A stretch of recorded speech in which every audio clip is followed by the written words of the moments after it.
And yes, we're about to get very, very dangerous here. And welcome to another episode of Comic Book Spectrum. We got Elaine in the house, and we got Clyde in the house, and we do have some. I won't say disheartening news because Eric is pretty much in the It's land of make believe drawing right about now. it's sad for us. Mhm. It's good for him. Mhm. Well, it's not really sad for us because he's not really going away. It's just more along the lines like he's going to be doing less shows here as a result of it.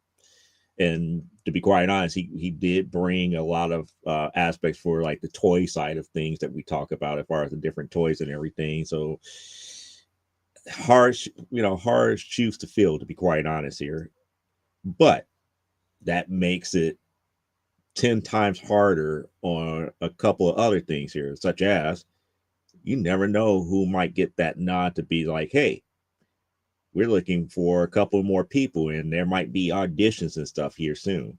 Mhm. Oh, look, Donna's Donna here. and Carl just Yeah, showed yeah. up.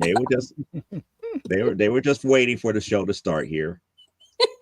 Good But evening. yeah, Good evening. you never know when you might get that call from either myself or Elaine or Clyde to be like, hey, I see that you were doing good things. Why don't you come and hang out with us on a Thursday? See how things go. Yeah, I got nothing better to do but hi there, can I abuse you for a couple of hours? I'll stop when you cry, Uncle. I promise. I won't. But no, but seriously though, it doesn't stop, people like BKM and Brian Rodman and Eric from coming back. There's No. just be more along the lines that will be popping in and out. And the goal of getting more people in is that now it would be more of a rotation.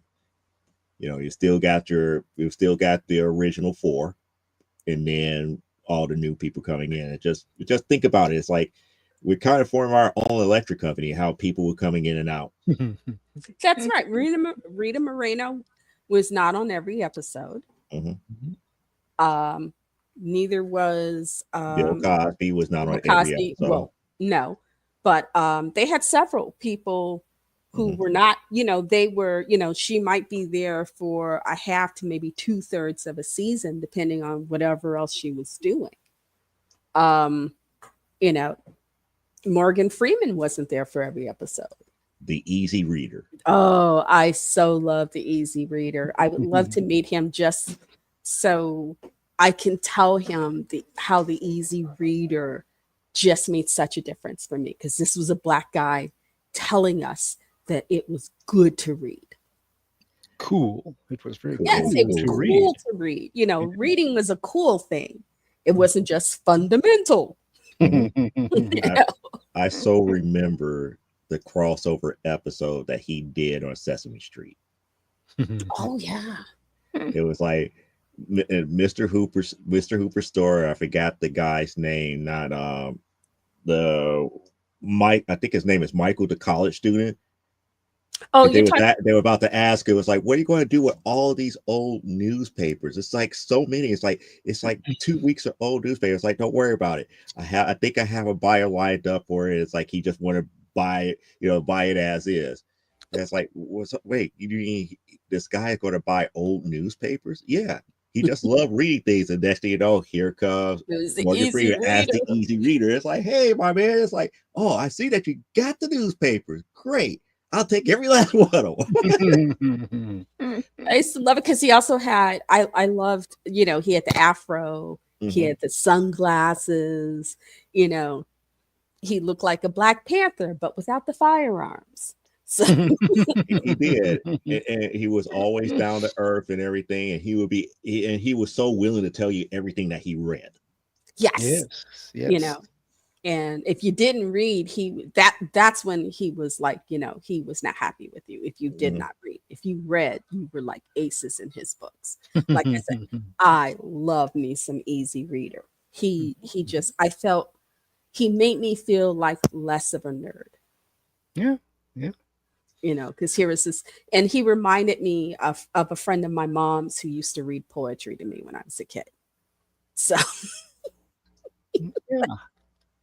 Yeah. I love me some Easy Reader. And I don't know if you're out there, Morgan Freeman. Hey, I'm a news guy. Look me up.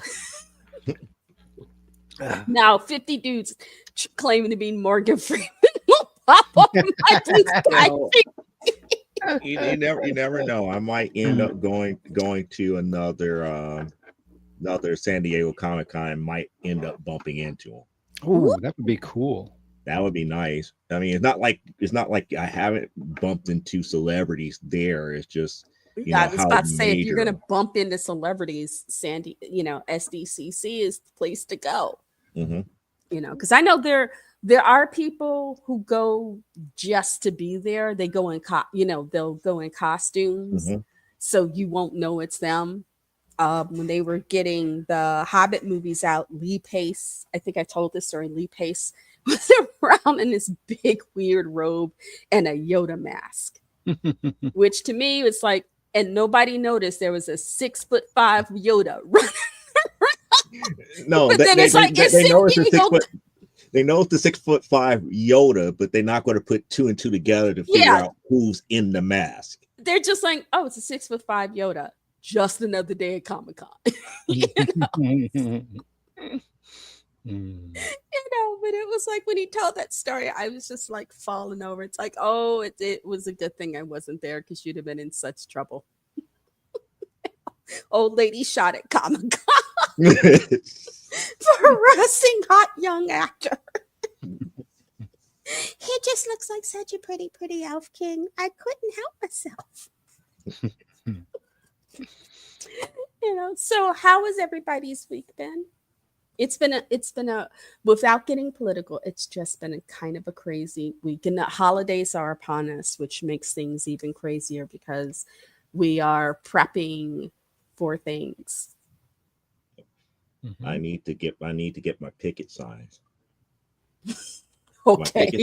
My picket sign would read something to the effect, "Stop forgetting Thanksgiving." Yeah. I am so tired of people talking about Christmas. Like Thanksgiving. Yeah, we're in the middle of we got Veterans Day and Thanksgiving. More importantly, Thanksgiving. The shopping, all the store walkthrough videos have jumped from like Halloween to Yuletide. And it's like, wait a minute, there's something in between there. There is something in between there.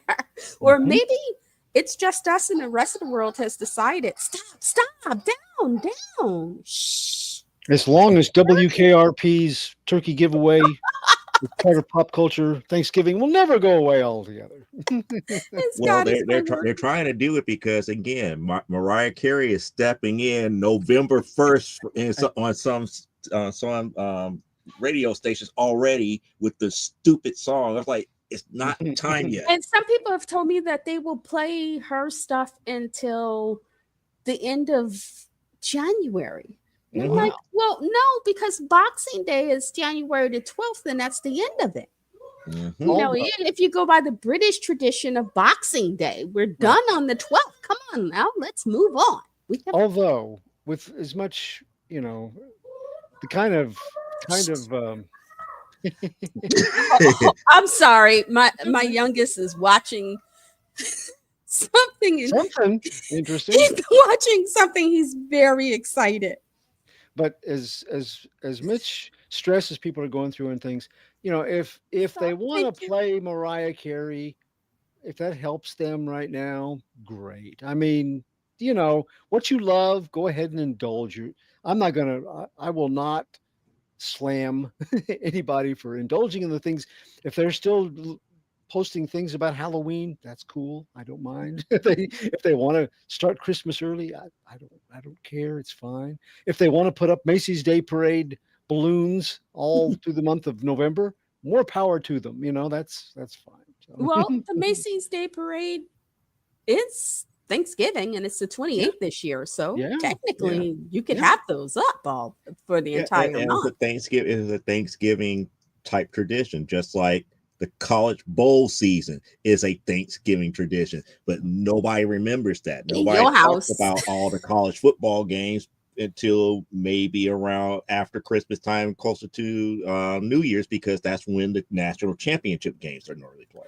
Oh, so But college bowl season technically started right around Thanksgiving. I don't like football. They just, to me, the game would be so much more interesting if they just had cattle prods. Give the coaches cattle prods. You want to see somebody not fumble? Every time he fumbles, come up, boing, right there, twixt the cheeks. You know, he's not gonna fumble again. You know, he ain't gonna fumble again. He will crazy glue his hand, put crazy glue in his hand. So when he grabs that ball, it's not going anywhere. They can stomp him 6 foot underground. He is keeping that ball. Jeez, you are the barkiest bird I've ever met. Hey, speaking of, since Thanksgiving is coming upon us very quickly, and we will not be here on Thanksgiving Day, I'm sure. Yes, that I'm about to say. We have to make sure that people know We won't be here. we're not what in the old school days. We're not Bob Barker. We're not in the old network television shows where we have a Thanksgiving Day parade type episode. Right. Nope. So I got to ask my traditional yearly question, and that is, what kind of entrees and desserts make it Thanksgiving for our listeners, our watchers, and all of you guys? What do you like? What's your meal that if it's Thanksgiving, it makes it better if you have this alongside to eat on? It could be a couple of things. I don't know. I'm just not really one of a big meal type deal. But if you primarily want to focus in on desserts, there's only like 2 or 3 that I would actually be like, it wouldn't be Thanksgiving if I didn't have it. Pumpkin pie.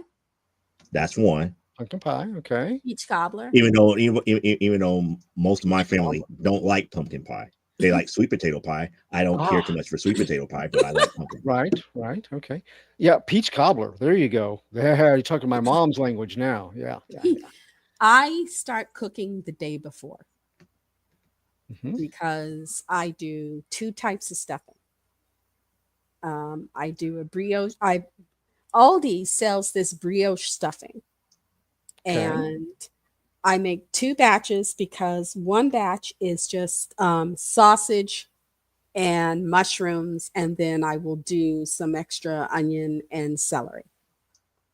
And that's the batch my oldest likes. The batch everybody else has those things, plus dried raisins, cranberries, and sour cherries.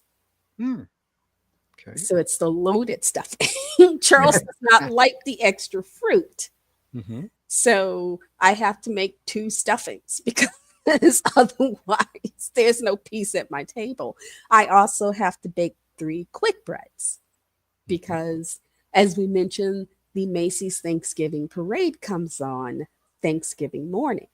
My youngest likes to get up and have something to drink, maybe a hot chocolate, and the quick breads and cream cheese. So this year I fancied it up. I got Neufchâtel. It's the same thing. It's just got a fancier name. So I have to make the quick breads. I also make a macaroni and cheese, and I make a smoked Gouda macaroni and cheese, to which this year I'm adding a little bacon bits, and I top it with smoked Gouda. I put slices of smoked Gouda on top, and so it goes really fast. It's one of those things that by the end of the evening, I'll make a nice size macaroni dish of it, but by the time there's maybe 2-3 spoonfuls left, because my son Jeffrey loves that. And don't get him started talking about mac and cheese. Oh, Jeffrey loves him some mac and cheese, and I started making the mac and cheese specifically to make him happy. I also got, and I don't have to cook this, he likes cranberry sauce that comes out the can in So does Jenny. Jenny wants it to be, I did a meme this week that said, or saw a meme that said, I want it to be the way nature intended. I want it to be out of a can, looking like a dog food container, and I not think all I swelled saw up. that. That's it. That's it. But he wants, he's not happy if he doesn't have. He'll eat dinner, but if he doesn't have cranberries, that cranberry sauce, it just doesn't make the dinner for And him. pumpkin pie. And then Charles hates pumpkin pie. It's really funny. Charles hates pumpkin pie. He's also not big on sweet potatoes. So I can't make pumpkin pie or sweet potato pie. But at Jewel, they have this thing. It's a Marie Callender pie. It's called a razzleberry pie. It's got 3 different berries: blueberries, strawberries, and raspberries in it.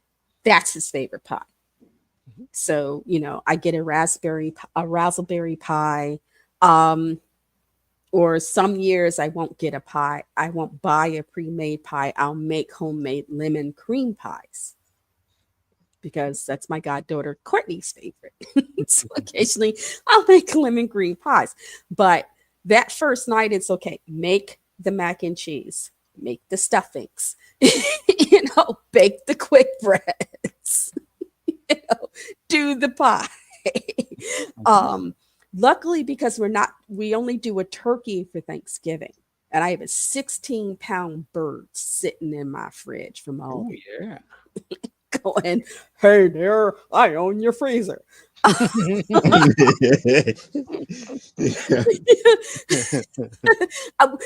were at Aldi's and I'm with my goddaughters. I'm like, let's see if we can find something small. We kept finding these big turkeys. It's like, where are these big turkeys? All I need is a little 14-pound turkey. No 14-pound turkeys. Not even 15. We had to take this big old 16, and somehow my oldest Tetrised it into the freezer. Yeah.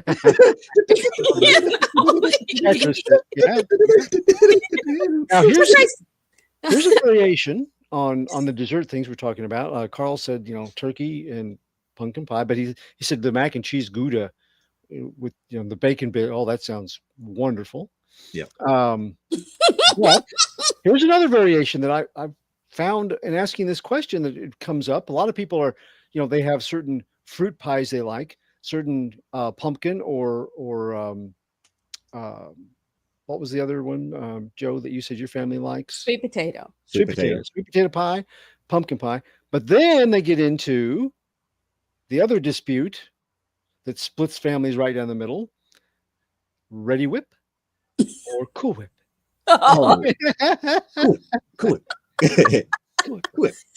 We go for ice cream. When it's a raspberry or an apple pie or something like that, we will heat, you'll heat a slice and then, do it a la mode. I have friends who are like, I guess white folks in the 50s like their apple pie with a slice of cheddar. I still don't know where that comes from. It's like, I don't know where did y'all hit your head on coming out the crib or something? I just don't get that. And Carl and Donna, if y'all have nothing to do when you need a place to go, I will make room for you at my table if you want to come here and eat, because I'm gonna roast this dang turkey. I'm gonna get up Thanksgiving morning, and while everybody else is eating cream, having I could adopt her. Carl tried to adopt you. Yes. Like I said, if you guys wanna come up here and eat, there will be food. They never made a thing about the slice of cheddar or anything, but my family, the German side of it, cheese and apples could go hand in hand just anytime. That I know in Germany, Dutch, having a slice of cheese with having an apple with a slice of cheese on it is considered, it's the same like peanut butter and jelly for us. Yeah. And I have done that before. Have a slice of apple and a slice of cheese. There's some of the things that I can eat because I can't eat all of the sweets. So I like that. That's like one of my favorite ones. You can't eat. You won't be able to, because I don't like, because I don't want to, I don't ever want to face Angry Clyde. and that is caramel cake. Oh yeah. And that I'm talking about homemade caramel. Yeah. Oh, my father's mother made the best homemade caramel cake I ever had. Mhm, mhm. including the frosting. She made Mhm, that the buttercream, the caramel buttercream frosting mhm. and stuff, and I would just be like, "Oh, Miss Annie, I'm an idiot. Just put it in a needle and shove it in my veins. I ain't even got to eat it. Just But Joe, I can't do it this year. But next year, if you want, I will bake you a pumpkin pie with Grand Marnier in it. I have Ooh. a pumpkin pie recipe that I add Grand Marnier and a few other things to. Mhm. Mhm, mhm. It is just, it's fire. It's just one other thing. It's like the only thing that after Thanksgiving that I look forward to is come around December and somebody who can make it well, and that's true eggnog. Not Ooh. not the store bought stuff because that's okay and fine, but old school, the way it's supposed to be made eggnog. I'm still looking for something that I could try that is like real. It's like everybody who tries to make it is like this is not good. I So, will Joe, never can I introduce ask? you to my mama because my mother used to try to make eggnog when I was a kid. And one year she gave us all the worst case of diarrhea. And then after that, she quit because she almost killed us. Oh my. Okay, so on the eggnogs that you from your family tradition, is it the kind of eggnog that comes with a certain amount of proof? Yes. Ah, Okay. okay. Yeah, yeah, yeah. Because again, that is not really the way that you make it is like the higher the proof, if you make it well, a lot of it boils off. You can still taste it, You'll but get you, the Right, but you flavor. right, can't you can't get drunk off of it. right, right, right. There's a Southern Comfort eggnog that's not bad. It's I think it's made similar. It's pretty thick. It's not Oberweis thick. Oberweis to me made the best eggnog. Oberweis eggnog was so thick. If you got their eggnog at the beginning of the season, it would be so thick you could almost stand a spoon up in it. Wow. It was that thick. It was almost ice cream. I mean, it was good. It was like, and they only used to sell it in those glass gallon bottles. But Oberweis, of course, is their bankruptcy bill That's not now. eggnog. If bourbon's in it, it's not eggnog to me. If Well, bourbon in it, okay, it's not eggnog to me. I'm a total sinner because I like Bailey's in my eggnog. So I like Bailey. I like what I call having a sploosh of Bailey's in my eggnog. Don't drink it all the time because I ain't supposed to be drinking all the time. But Mhm. you know, every once in a while, I put on a nice horror movie, get my nice cup, my kitty cat shake cup, put my eggnog in it, my little sploosh of Bailey's. Mm. And I enjoy myself. Mhm. I'm sorry, Joe. I know I betrayed you. I'm sorry. Well, you didn't betray me. I'm just up here thinking it's like, huh, you go into a creamery, ask for rum raisin ice cream. Instead of giving you rum raisin, they give you rum bourbon. not rum bourbon, raisin bourbon. That's like this is not rum raisin. Well, Sorry. you know what? There is one place on 47th Street and what is that, Indiana? Yeah, it's at the corner. No, Wabash and 47th. It's a black owned ice creamery. You can their rum raisin ice cream is good, but I don't think I should have to pay $20 for a pint of ice cream. I can Yeah. understand why you're paying $20 if they making it the way that I think they are making it. No, because I had their peach cobbler and it was $12 for this itty bitty dollop of peach cobbler, and it was mostly crust. See, that's not good.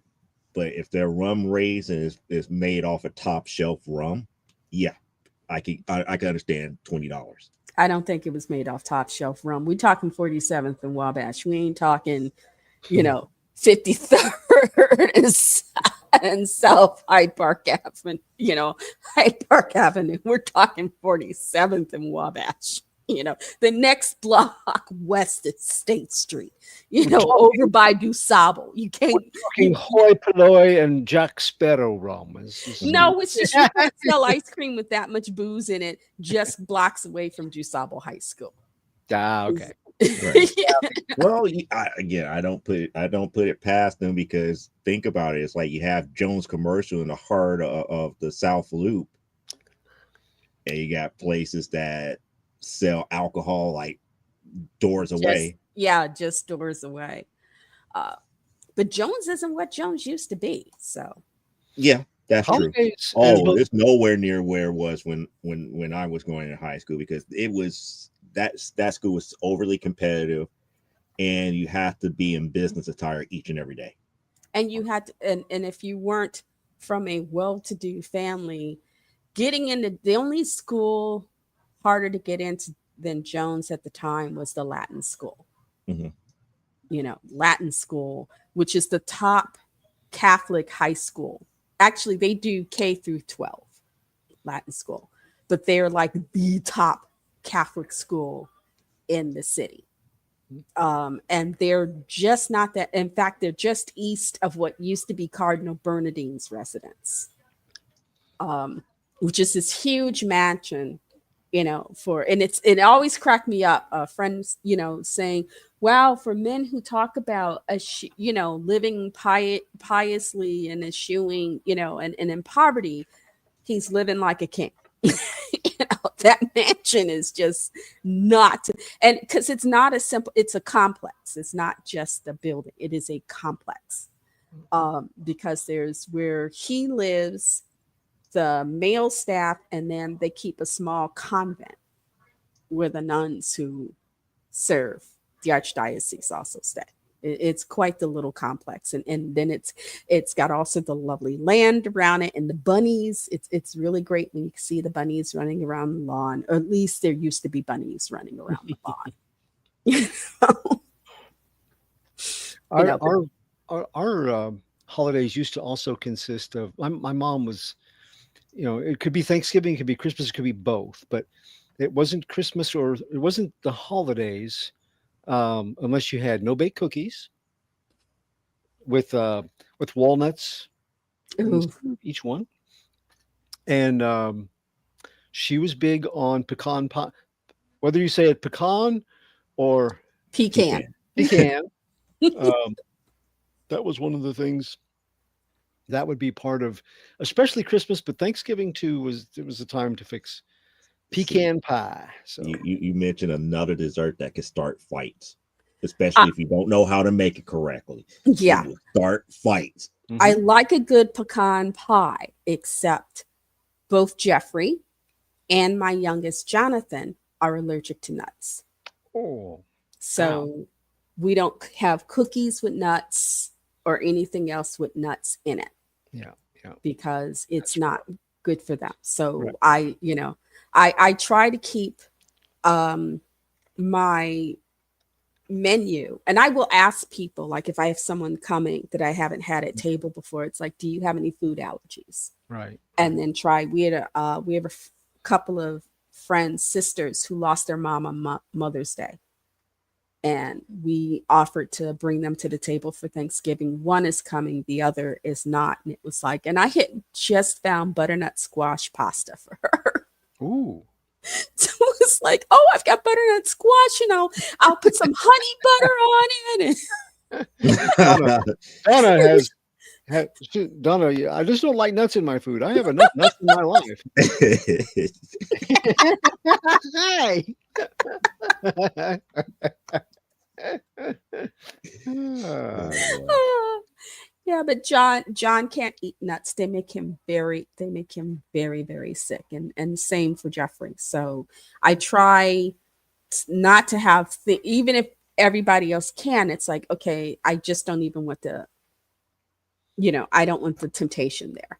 right, right. well, So, that tells me he has to definitely stay away from fried turkey.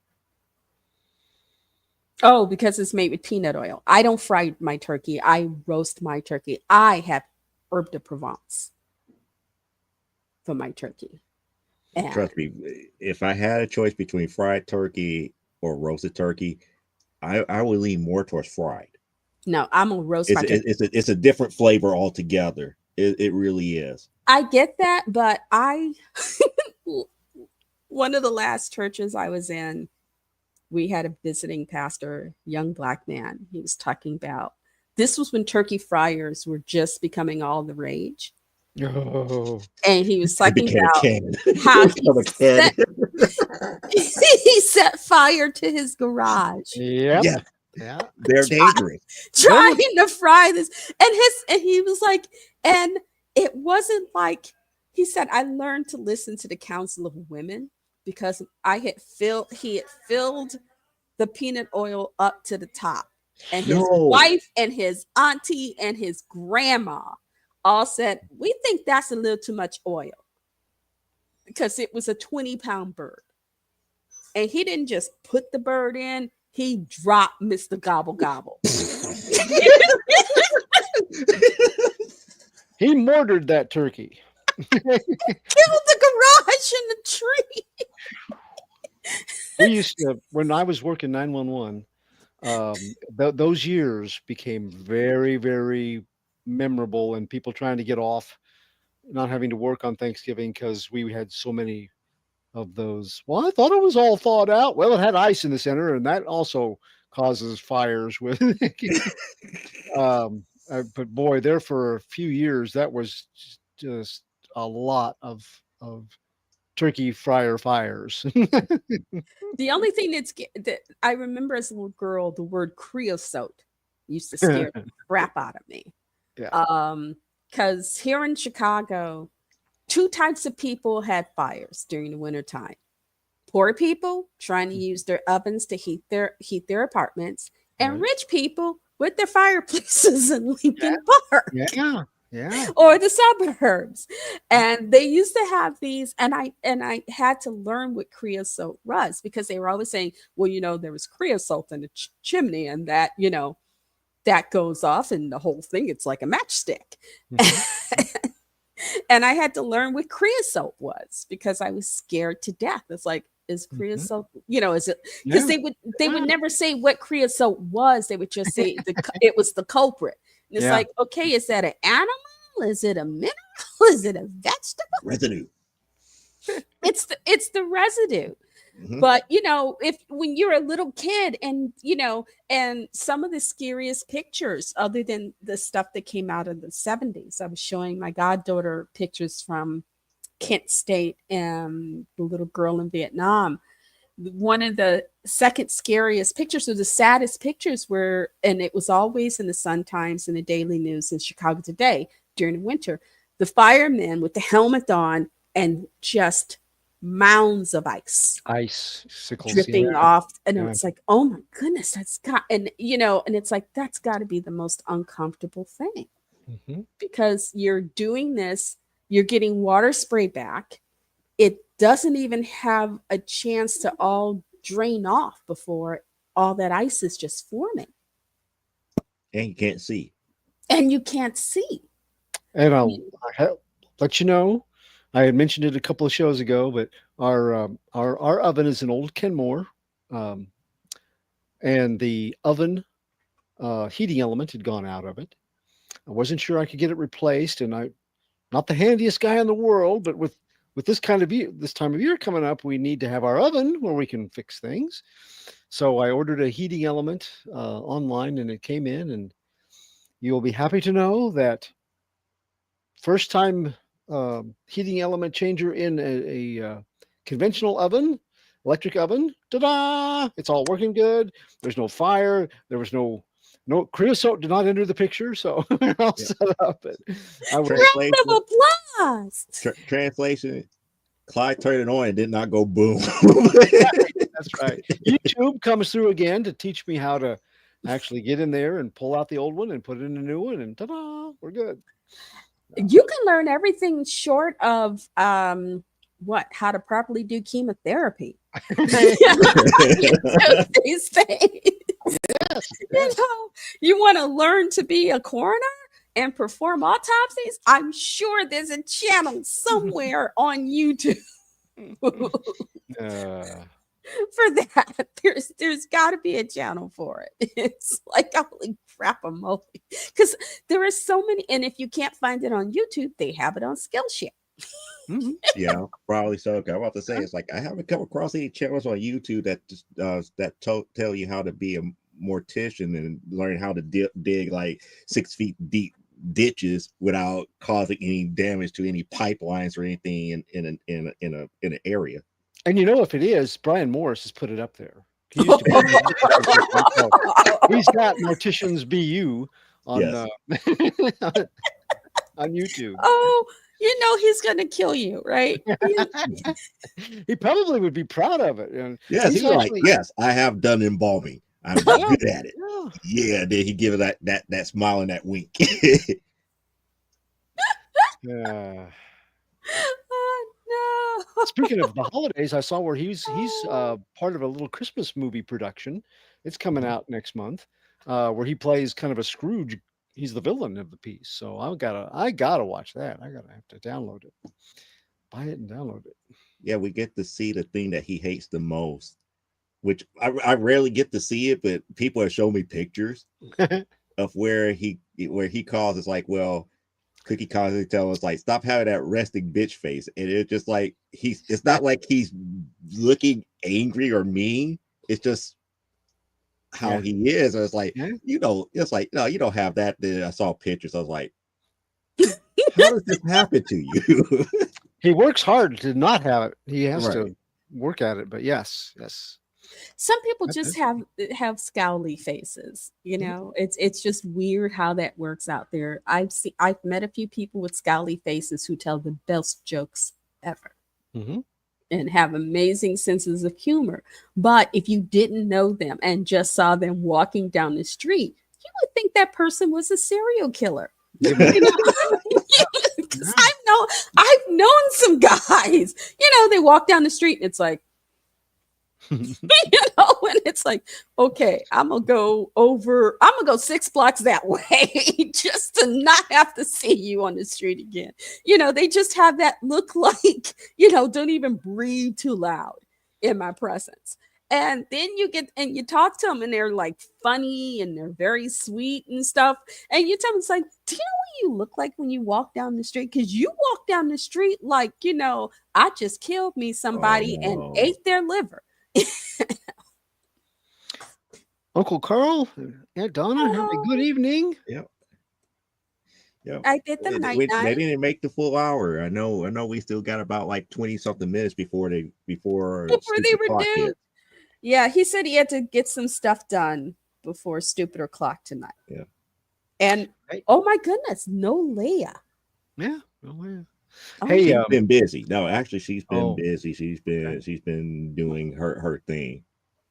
But I have talked to her. She's doing still doing okay. She's just been busy. the girls are all right. Yeah, they're fine. It's just other stuff. I was thinking this time of year, those girls are probably running her crazy, Mm-mm. you know, because, oh, really? She's lucky then, because like every couple of days, John comes in my room and takes command of my, I put a kid's YouTube account on the TV for him because he Hmm. likes to watch Crap Brothers and stuff like that. And this way he doesn't have to deal with a lot. He can watch what he likes without a lot of wonky content. Um, but the kids YouTube, you don't get to subscribe and you can't like Hmm. the You can't videos. comment, can't like, Can't comment, can't like, and you don't get to subscribe. right? But Uh, in change, you don't get all the commercials and the surveys. but That's the change off the exchange on that. sometimes though he will come in my room because he there's a couple of channels they show the trailers for all the upcoming movies. Mm. And so he likes to see what movies are coming out, which is how he found out about Red One before I did. But in order to let me know he wanted to see that, he came in my room and goes, I need to check something out. I'm like, okay. And I'm trying to get some other stuff done. He's like, yeah, I really need to. And he's saying it loud. It's like, oh, you want me to pay attention to what you want to check out.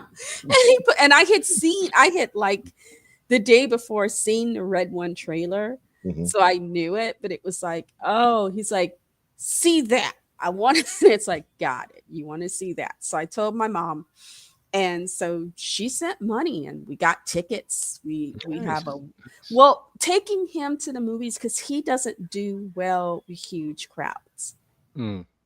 So taking him to the movies gets to be something. It's like you have to choreograph it. And it was why I love the show Place Icon because they had early matinees and I could take him on a Friday or a Saturday or Sunday early matinees when you wouldn't get as many people in. Even if it was a kids movie he really wanted to see, we could go where the theater wouldn't be very crowded. Mm-hmm. So we found the tickets, we got the tickets, and for the first time ever in my life, I actually qualified for senior discount tickets. Yay! Which, considering what tickets cost nowadays, Yeah. I'm just not certain if I'm supposed to cheer or cry. Oh, cheer, because I started to get mine earlier this year. I qualified for the first time. And yeah, I'm like, I almost got the tickets. And then before I thought of it, and I'm like, wait, back up. Wait. Senior discount. Yes. because it's 20 something dollars Mm-hmm. for tickets. Mhm. And all of the regular kids, their tickets are like, even the matinee tickets were like $19. Yeah. And the senior discount tickets, me and my oldest son's godmother, she's going to join us, they were just $17. And I remember when, a matinee ticket was $5. But Or I'm less. also old enough to remember when Or I less. used to get into the movies for $2.50. I tell the kids about that, and they just kind of look at me like, how many dinosaurs did you run from in order to get to the movie theater? And that's where you look at them back and be like, that's where you're wrong. This was after cave paintings and the dinosaurs. So you can't say I was riding a dinosaur. They were already extinct. This was even before Now, maybe a the Jurassic bicycle, Park yeah, a franchise. bicycle, the old school high wheel bicycle, yeah, maybe one of those. Oh, a Pennyworth. Yes. I think they were called Pennyworth. Those things I was told were actually more trouble than they were worth because, you had to have a ladder to climb up them. Balancing those bad boys could be difficult. It didn't take much to, knock one over. And as high up as you were, if you fell over, you were getting hurt. So yeah, Penny farthing was farthing. the penny farthing bicycle. It was a mode of transportation unto itself, and welcome to it. Because I would see it and think, oh, that looks so cool. And then when I started, and this is so funny, being born in 1961, I didn't realize I was steampunk before steampunk became fashionable because I watched Wild Wild West. Yeah. And nowadays, the steampunk kids, it's like James West already did that. Yeah, Oliver Hardy used to do that. Right. I remember those episodes when he actually slugged the girl. Yeah. Every once in a while on MeTV, they will play an episode of Wild Wild West or whatever channel now that plays all the there's like an action channel. Heroes and Like Icons. got Me TV, Antenna TV. What was the other one? Something classic. There's an action channel that it plays all those old westerns and stuff. They will sometimes play those episodes of Wild Wild West where instead of just pushing her down, he slugs her.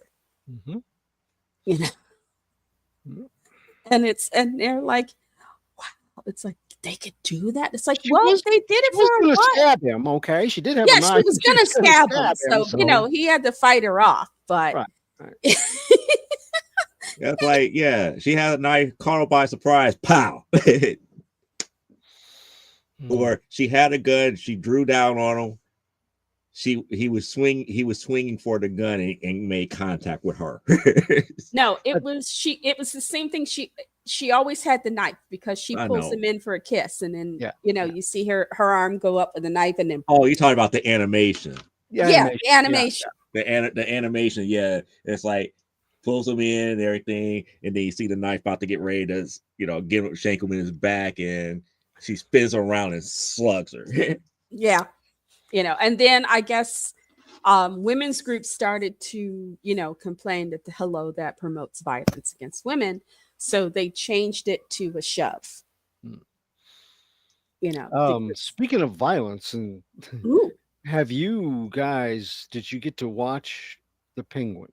No, I have not I got a have chance to not watch it. watched it because I will admit I have been watching Arcane. Ah, I was okay. finishing up Vox Machina, and then Mhm. I started watching Arcane, and I'm gonna say it, fire. It's just those first three oh man. If you have not seen season one, watch it. It is trippy as I'll get out in many ways. It's also very violent and very intense, but the storytelling is top notch. Mhm. I And they like the take show that I got through watching. which one? The one that I won't start talking about One because that I'm going to go on shall a not rant. be named.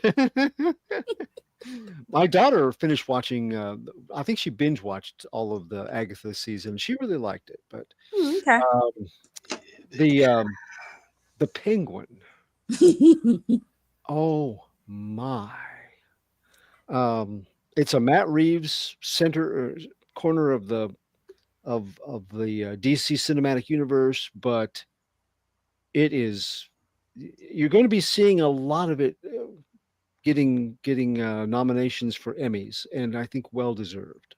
Ooh, It's cool. very well written. It is very well acted, and it landed. It brought everything down to the final episode, and it just had that feeling of a landing that worked beautifully for the rest of. You know how sometimes you get swept up in a show and then it lands and you know, the landing gear folds, the ejection seat shoots the cast out after they brought it in on a wing and a prayer, and you go, really?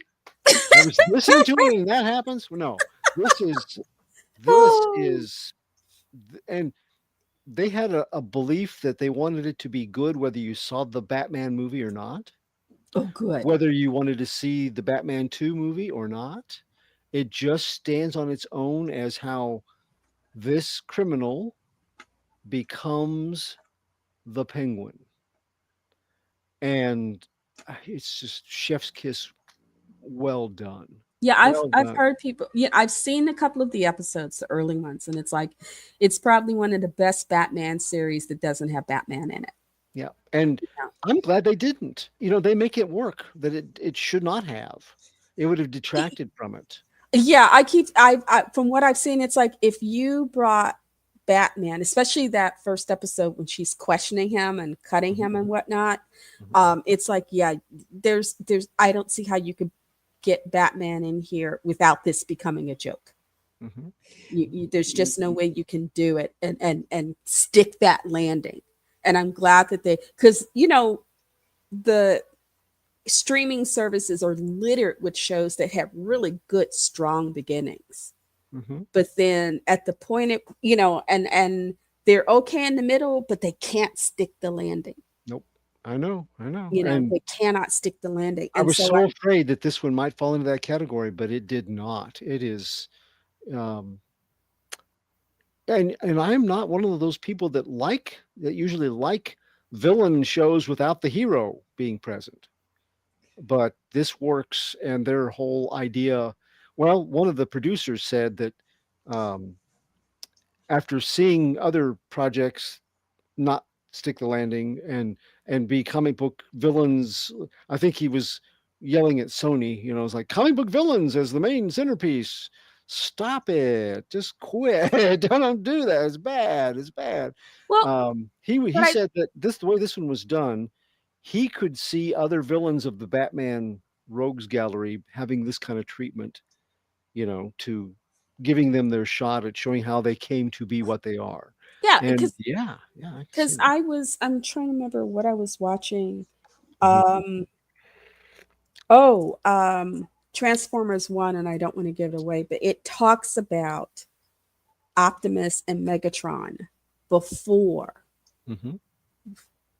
the schism came, and how the choices that they made and things that happened because of the choices and things that they found out about the world they were living in was not the world that they thought it was.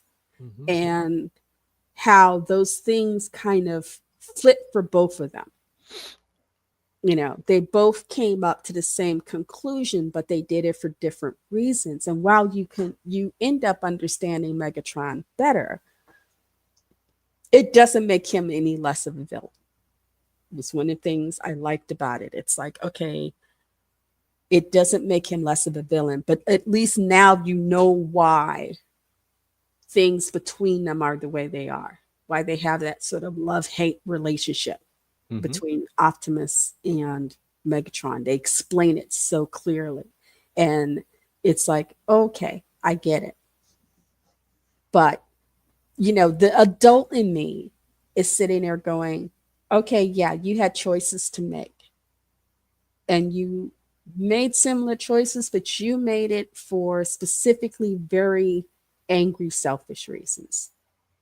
While this guy, and it's funny because their personalities shift.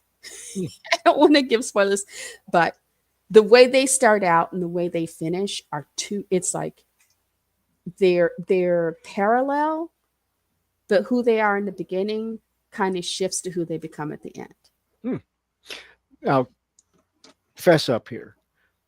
Their whole schism is because of Ready Whip versus Cool Whip, isn't it? Uh, 'Cause that was the first thing. It's like when Lane No, started saying, actually, it was more of a fight between WD-40 and STP. Okay. "No, you got it wrong. It was Quaker State and Pennzoil." There you go. Yeah. But no, but saying all that to say, it seems like I probably would not like Transformers 1 because then that tells based upon what Elaine is saying, they changed a lot of the stuff dealing with Optimus and Megatron. Well, no, they start when they come to the end of the movie. They're the characters you know. It's just giving you an idea of what started this. That's the thing. What actually started them down that path of being against one another changes from It arc to changes arc, from series to series to series. Mhm. except for what they did in the comic books, which was It, very clear. but in this one, but it's interesting. This one, I'm watching it, and I was watching it via reaction video, so it's a truncated view Mhm. because I was watching on YouTube as opposed to someone's Patreon, so I didn't get to see the whole thing, but you get to see the main beats, and so you get to, like I said, you can understand, you get to say, like I said, the adult in me says, okay, I see what made you make that decision. But as the adult in the room, I'm sitting here going, yeah, I also see where you went wrong. And while you get to understand Megatron's position, you don't necessarily have to sit there. It was one of those movies where it's like, yeah, we're going to show you the bad guy's position in here. We're going to show you both sides of this argument as it happens. But we're going to do it so that your brain goes, oh, but you could have made a different. There was a point at which you could have made a choice and not become that creature. This, no matter what you see in the background, you never forget was a choice. Just like who Optimus becomes is a choice, who Megatron becomes is a choice. They each had choices to make, and they each made them, and then built, their groups accordingly. But It makes me wonder about the world that they set them in, because that world really dictated how they made their choices. this is, like I said, I liked this backstory, and I know because I've watched Beast Wars with the kids. I've watched at least 4 or 5 different versions of Transformers with the kids. I've watched the movies. The new one, Earthspark, I've sat and watched episodes with John, so I've seen a lot of the Transformers lore. But I will say I did like this. It has enough stuff so that the kids are sitting there going, yay! But it's got enough of a story so that the adults who have to bring their kids can sit and it's not skate over the surface. It is a lot deeper than I expected it to be. It's And I not. can't wait to watch the whole thing unadulterated on Sunday, because it's a story that as an adult you can sit and appreciate and go, okay, you had a choice to make. I get it. And that's the choice you made. And like it or not, you gotta deal with the consequences, And our one and only ScarJo is in it. Yeah. Scarlett Johansson is in it. And I just love me some ScarJo. So this is definitely not like 1980s Masters of the Universe movie. No. This is definitely, it is something that the kids will love the visual. The fans will love the visual. They actually have a moment where the classic Transformers sounds is there. So they have things where it's definitely one of those. It's like the filmmakers are saying, okay, there are things we want you older fans to look at that we think you will like. And for the kids, because that's always been their main, is the kids. It's like, give them all the visuals, but enough of a story where the kids can sit there and enjoy it and not have to think too hard about it. But as an adult, you can sit there and take the deeper meaning of things and go, okay, yeah, that works. Okay.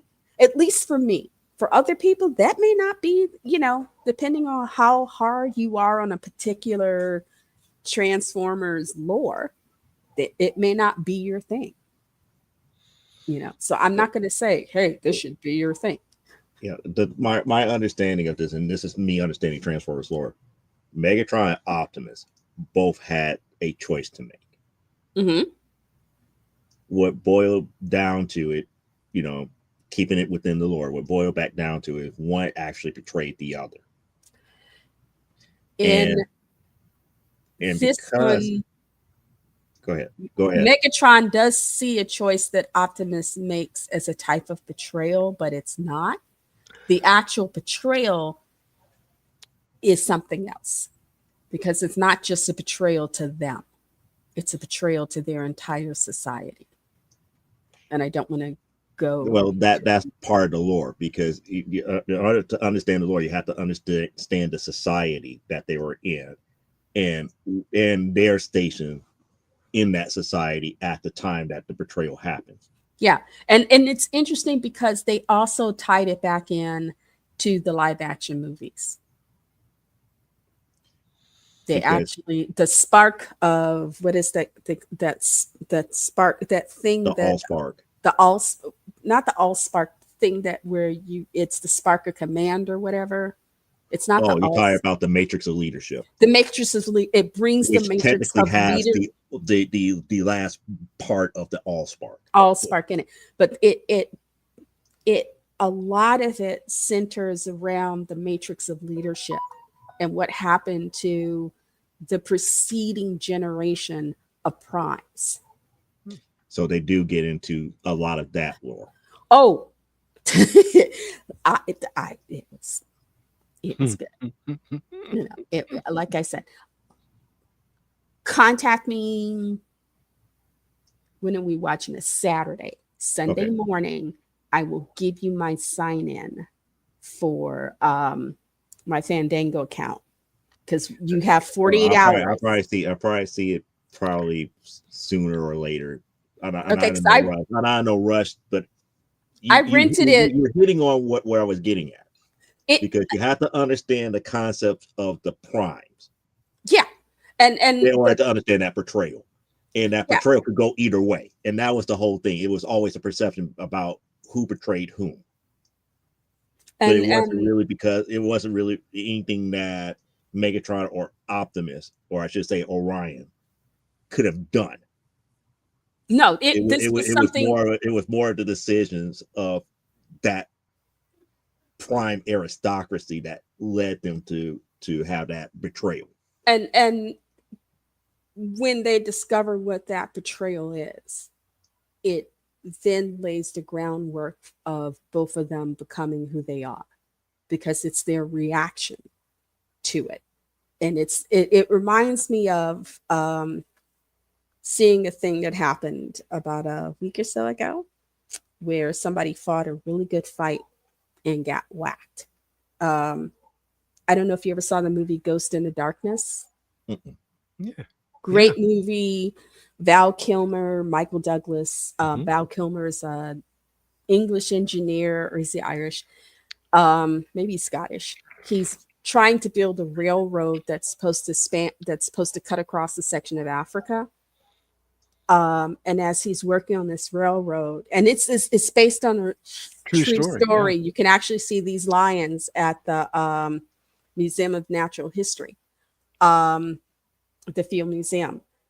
These two lions, male lions, started killing the workers, and they weren't just killing them for food. They were. It was like they. It was this, like, lions had learned how to become serial killers. Hmm. And in the movie, they've tried everything, and they just can't stop these lions. And they finally get Michael Douglas's character, who, along with the troop of Maasai warriors, and correct me if I'm wrong, Clyde, because Clyde obviously knows the movie as well as I do, have come to get this lion. He talks to Val Kilmer when he shows up, and he tells him, "You got knocked down. Now you got to decide if you're going to get up." And when I was watching Transformers 1, just like another situation that happened to a woman we all know. Um, well, we don't know her personally unless there's something y'all ain't told me. Um, it's that sort of, you just got knocked down, you know. Now you have to decide if and how you're going to get up. And that's what happens. This information that comes out just is like, it's that point at which you realize everything you ever thought you knew, everything you thought you believed about the world you lived in and your place in it was a lie. Shifted. Yeah. Mm-hmm. And it shifts, Yep. boom, like that. And then we see, based on their actions and decisions, how it lets you know it's acts as, this is the impetus for who these two become. And I guess, depending on how well this movie does, and it did, I guess it did pretty well in the theaters, because it was, I think it came out earlier this year, I think around the summertime or something like that. I'm I trying thought to it was remember. sometime about like July. Yeah, so it came out around the summertime, and it's just now made it to the streaming services. Hmm. So they had a decent enough run, you know, um, to hit the streaming services, because it cost me $10 to rent this puppy. So Hmm. I heard good word of mouth about it from people I know that are Transformers fans. So. yeah, a lot of people actually like it. Like I said, to me, it's a more adult Transformers movie. It's something kids can love it because it's the Transformers and there's action and stuff is happening and it's visual. Yeah, yeah, yeah, yeah, yeah. But for those of us adults in the room, you sit there and you realize, oh, there's a deeper story going on here. Mm-hmm. There is stuff happening, and so you start paying attention to it, and then it's like, dang, you know, it's like, I want to get up and smack that dude. So Joe, I, I thought of you, Joe, earlier this week because Back of the Cereal Box is doing for their Kaiju Crunch Month. They are doing a 1966 Ultraman, the first series, deep Ooh. dive on Saturday morning. So I mm, went back and watched. I had never seen the original Ultraman stuff. I watched the origin episode and then a couple more episodes of that. What a fun show! I can see where kids, you know, back in the day were very excited about that because it even has pretty good. No, excuse me. To me, it has pretty good production values for that time period too. yeah, Now you understand why I was asking Brian K. Moore so many questions Yeah. when this new Netflix show came out. Because I was like, Mhm. Brian, you have to watch this one because it spans several generations of Ultraman. Mhm. Mhm. But the thing about it is that they really don't go to kaiju size anymore. But each one Mm. had like their own Ultraman suit that they still wore. Ah, So okay. we don't know the full extent of their power, but the original Ultraman, the actual entity, Mhm. is still around. Mm. Oh, okay. That's cool. So Also, Hayata is still around. His son is actually an Ultraman, and then we had some of the former Ultraman like Ultraman Jack and all the others that's still around. And it's an interesting series to watch, but it's not what I consider traditional Ultraman. Right. Right. speaking of untraditional, the new Gundam that's on Netflix, Gundam Ooh, Requiem Violence. I actually enjoyed it, but I also looked at it from the point of view as a mom. And so I understand, while it was like, oh, that's so sad because her decision is very, at the end, is very bittersweet. And if you're not a mom, it would be kind of hard to understand the decision that she makes, the reasoning behind it, because when you think about what she could have done and what she did. Um, but that was an interesting, that was an interesting Gundam. It kind of reminded me a little of Iron Blooded Orphans, because it was that's the one I was thinking of. It's like Iron Blooded Orphans. I don't care what anybody says. To me, that was one of the most pivotal Gundam oh, series I out loved it. there. It's hard to watch though, because there are episodes of that series that make me cry. They The death suffered so of much Biscuit. loss. They Yeah, the suffered so death, much loss throughout that whole series. It's and just it's like you get kids. invested in certain characters, and what ended up happening to them makes you cry. Yeah, Mm. I I cry. I think I scared everybody in the house when Biscuit bought it. I just because think I just jumped up and screamed. I just because it's like, my oldest is like, "Are you well?" It's like, But no, but you don't yeah, understand. They killed Biscuit, and he's like, "Biscuit?" it's He's not like, it's not the "Yes." fact that they killed Biscuit, it's how they killed Biscuit How he and died. why they killed him. I was like, oh, It oh. but I what I liked is, with all their deaths though, they weren't just meaningless little deaths. There was a why to every, and you get the point that these are kids, you know, and how each of these deaths affects the group as a whole, including the guy with the harem, because he had become of their um he was like their big brother father figure.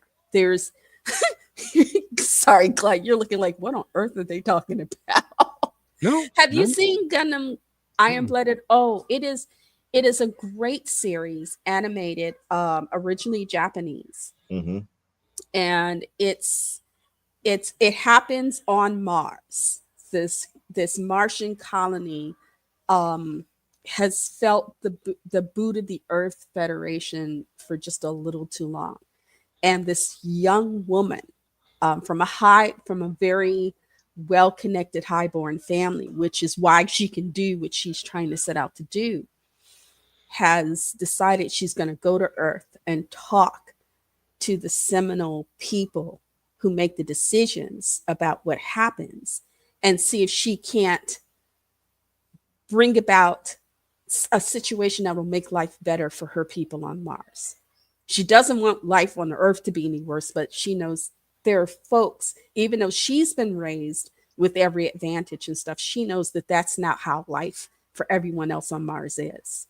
And there are orphan boys on whom they've done these operations, that they put things in their spines in order to drive these machines. It's a painful thing. They are in pain every day that they have to do this thing. It's not a simple thing.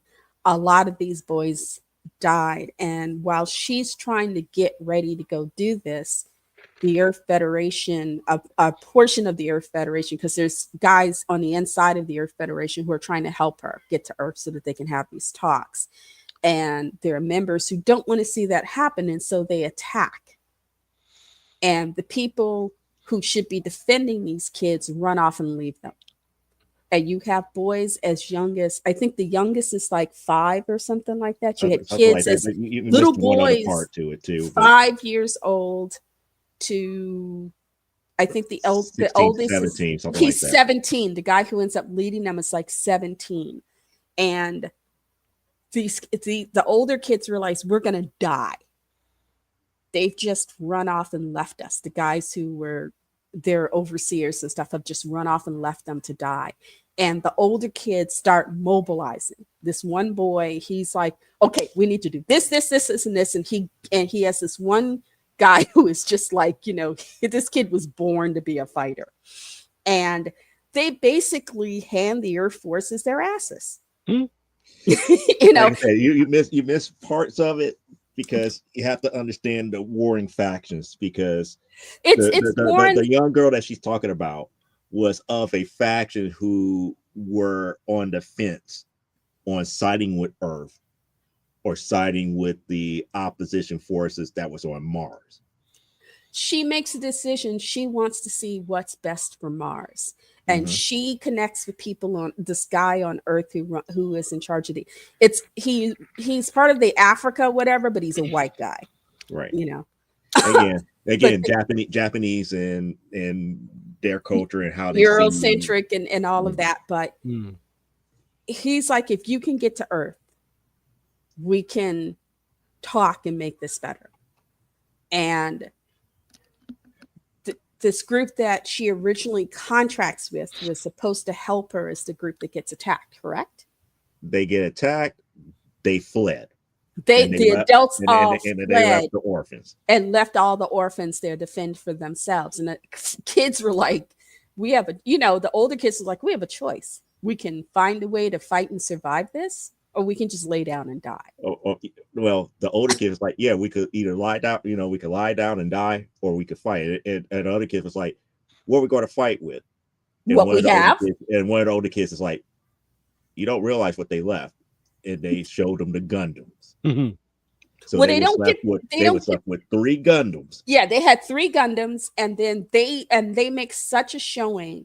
And then a misunderstanding happens because this one samurai major idiot decides that he's going to go down there and show him that he's got the big hanging one, and ends up getting his butt handed to him, and he ends up killed by a 15-year-old. The thing is everybody comes down on these boys, but they never started this overall fight. B, this guy was told not to bring his butt down to Mars. He was specifically ordered, don't take your ass to Mars. Stay up here until we work out what's going on. And he was like, my ego, my whatever, because, hey, mine is 6 feet long. Ruby, don't take your butt to Mars. And he takes his butt to Mars because he's like, I'm gonna put these kids down. They're just a bunch of kids. I'll put them down in 5 minutes. And then he gets his butt handed. He gets through all the normal forces that was there on Mars and finally lands on Mars and meets up with them. And what's so funny is that he saw the first Gundam. It's like, how are you getting this Gundam to work? It's barely holding together with duct tape. Basically, I'm going to make quick work of this Gundam. Oh, he gets the snot beat out of him, and then they blame the kids. That's the part. They said the kids started the war. He goes back and lie and saying these kids declared war on us. And that's not what happened. He was down there against orders. And so to cover his butt, he makes it like, and nobody bothers to say, well, wait a minute. What was your butt doing on Mars when you were ordered not to go in the first place? So it was like, oh, Earth wanted an excuse to go to war. And he gave it to them. They wanted an excuse. And these kids become the fall guy.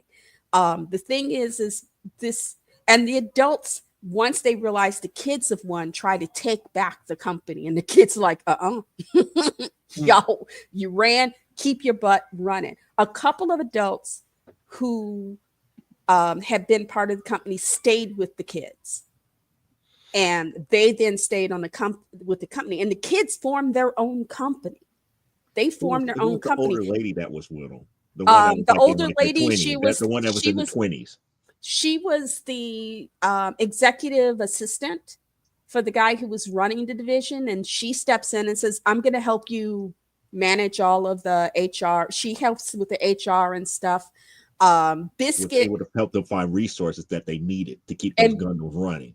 Because without her, they would have been screwed. Hurting a lot more. Biscuit he was their accountant. Biscuit was the one that made the numbers work. He would tell them, yeah, we can afford this, and no, we can't afford that. And he was always working. And this kid was working. He was not surgically enhanced, but he got hired because he was a mathematical whiz. And he had these two sisters, Cookie and Cracker. Their family owned a farm. And Biscuit realized farming, he was not going to make enough money to keep the farm and see to his sisters. So he knows all these boys. He's friends with all these boys. He throws his hat in because for the same reason he started working for this company, because it's going to give him an opportunity to give a better life to his sisters, no matter what happens to him. He goes in with that understanding.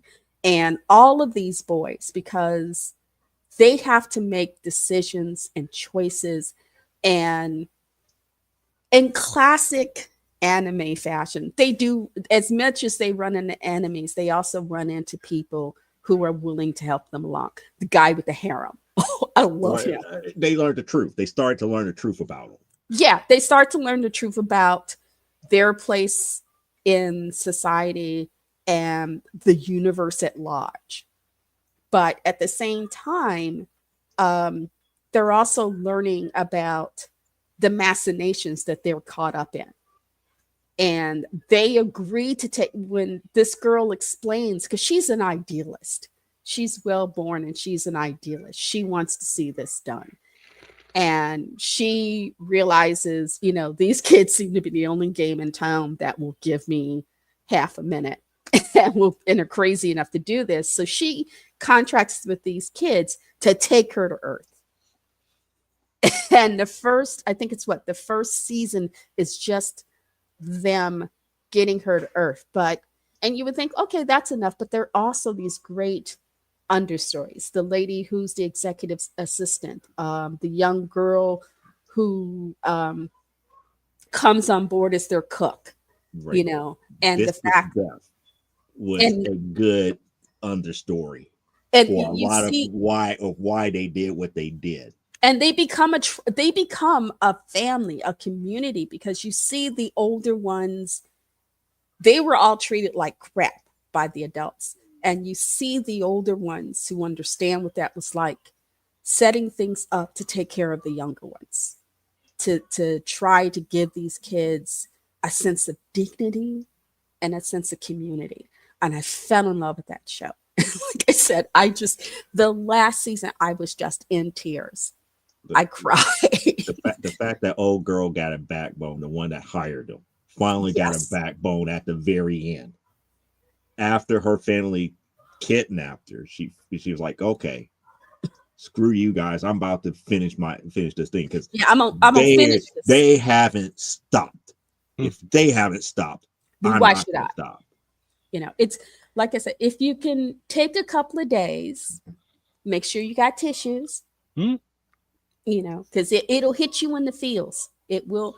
This like is it or not, it's going to hit you in the feels. That one would definitely hit you in the feels, because it wasn't just an ultimate sacrifice. It was more along the lines, look, guys, my journey is over with, but I'm going to make certain that you guys make it through. It was that type of sacrifice. It wasn't like, oh, I'm about to do something heroic to save my friends. Like, no. He was like, he knew exactly what's about to come down. He calculated to the precise numbers. And even the adults who support these kids and partner up because they got help from like one of the preeminent gangsters. The guy with the Mm-hmm. harem was number two to the top gangster in the area. They got his help, and then he took them to his boss. So they had adults who were behind them because it was like, dang, y'all just got so much gumption. you know, I just and that's what his attitude was like. Y'all just got he saw in that kid, the older kid, a lot of himself. And It, just I cried. He died. He gets killed. And I cried for him. I think I must have cried for a good 20 minutes after that episode. It's just, but again, every last one of those deaths helped them move forward. it moved them forward. It did when it in other shows where it could have easily shut the group down. These kids were like, if we stop, we die. If we stop, we die. We will never see another sunrise. The only chance we have is to keep moving forward. And other people saw the hope behind them after, especially after they got through that one Earth blockade. They got through that Yes. one Earth Oh, blockade. All of Mars knew exactly who they were. Because they were like out, man. I believe it was like 20-1, yeah. They were and they were totally out, man. they beat the whole Earth army back Where the Earth with Army had 3 Gundams. firepower, they had where the Earth well, they had a few more Gundams by that point because by No, that they point, were working on them. They were still working on to try to get them online, but they still only but they had the had 3 working ones. but they also had what's his name and a couple. Remember, he let a couple of his wives come help them. That's true. So they had more than just the three, because I think three of his secondary wives, the youngest with the pink hair, Mhm. and then two others, because he had sent them to help train them to make them better Gundam pilots. Because it's like, you guys are good, but you need to be better. And these three women could each kill 20 guys without breaking a sweat with the Gundams. And so they had gone with them because they were supposed to go just as advisors, the way we went as advisors to Vietnam. Um, but they ended up having to work to fight in that battle too. But yeah, it was definitely, hey, Earth forces, this is your butt. Let's hand it back to you. know? And It, but it, it was more like, oh, you dropped this. Here you go. That's how it and was. It's like and the whole galaxy saw it. That was the best thing. It it wasn't was something broadcast. it was broadcast to the galaxy. So they couldn't, like the thing when they attacked on Mars, they couldn't make up a lie and try to say, oh, this is what happened. It's like, no, everybody and their mama saw it. Hmm? They saw them kids pick up your butt. They saw them cut your butt up, pick it up, and hand it back to you. So And you ain't got nothing to say. their opinions shifted. They're no longer considered outlaws. They were considered a misunderstood faction. But that legitimized them. Hmm. So that in the next season, it was a great season because they then had to start dealing with the more complex machinations. Right. So this is one of my new associates that's joined the channel here under the cowl. He said, I haven't read anything Gundam related in a long time, but recently checked out the Netflix Gundam series and really enjoyed it. Yeah, that Yay! yeah. See, this conversation was an offshoot of Elaine saying that she watched the Yeah, series, and sorry. we were I do talking that about. to these guys all the time, and we are halfway through our second hour, and I have done it again.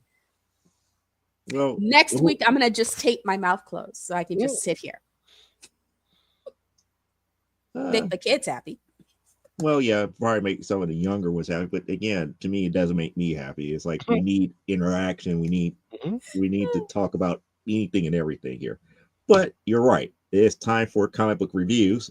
I don't have one this week. So, Clyde, do you have any this week? I do. I do. Okay, Yay! so Come on. we also got Elaine. So, who wants to start? It's one book. It'll take me about 10 minutes.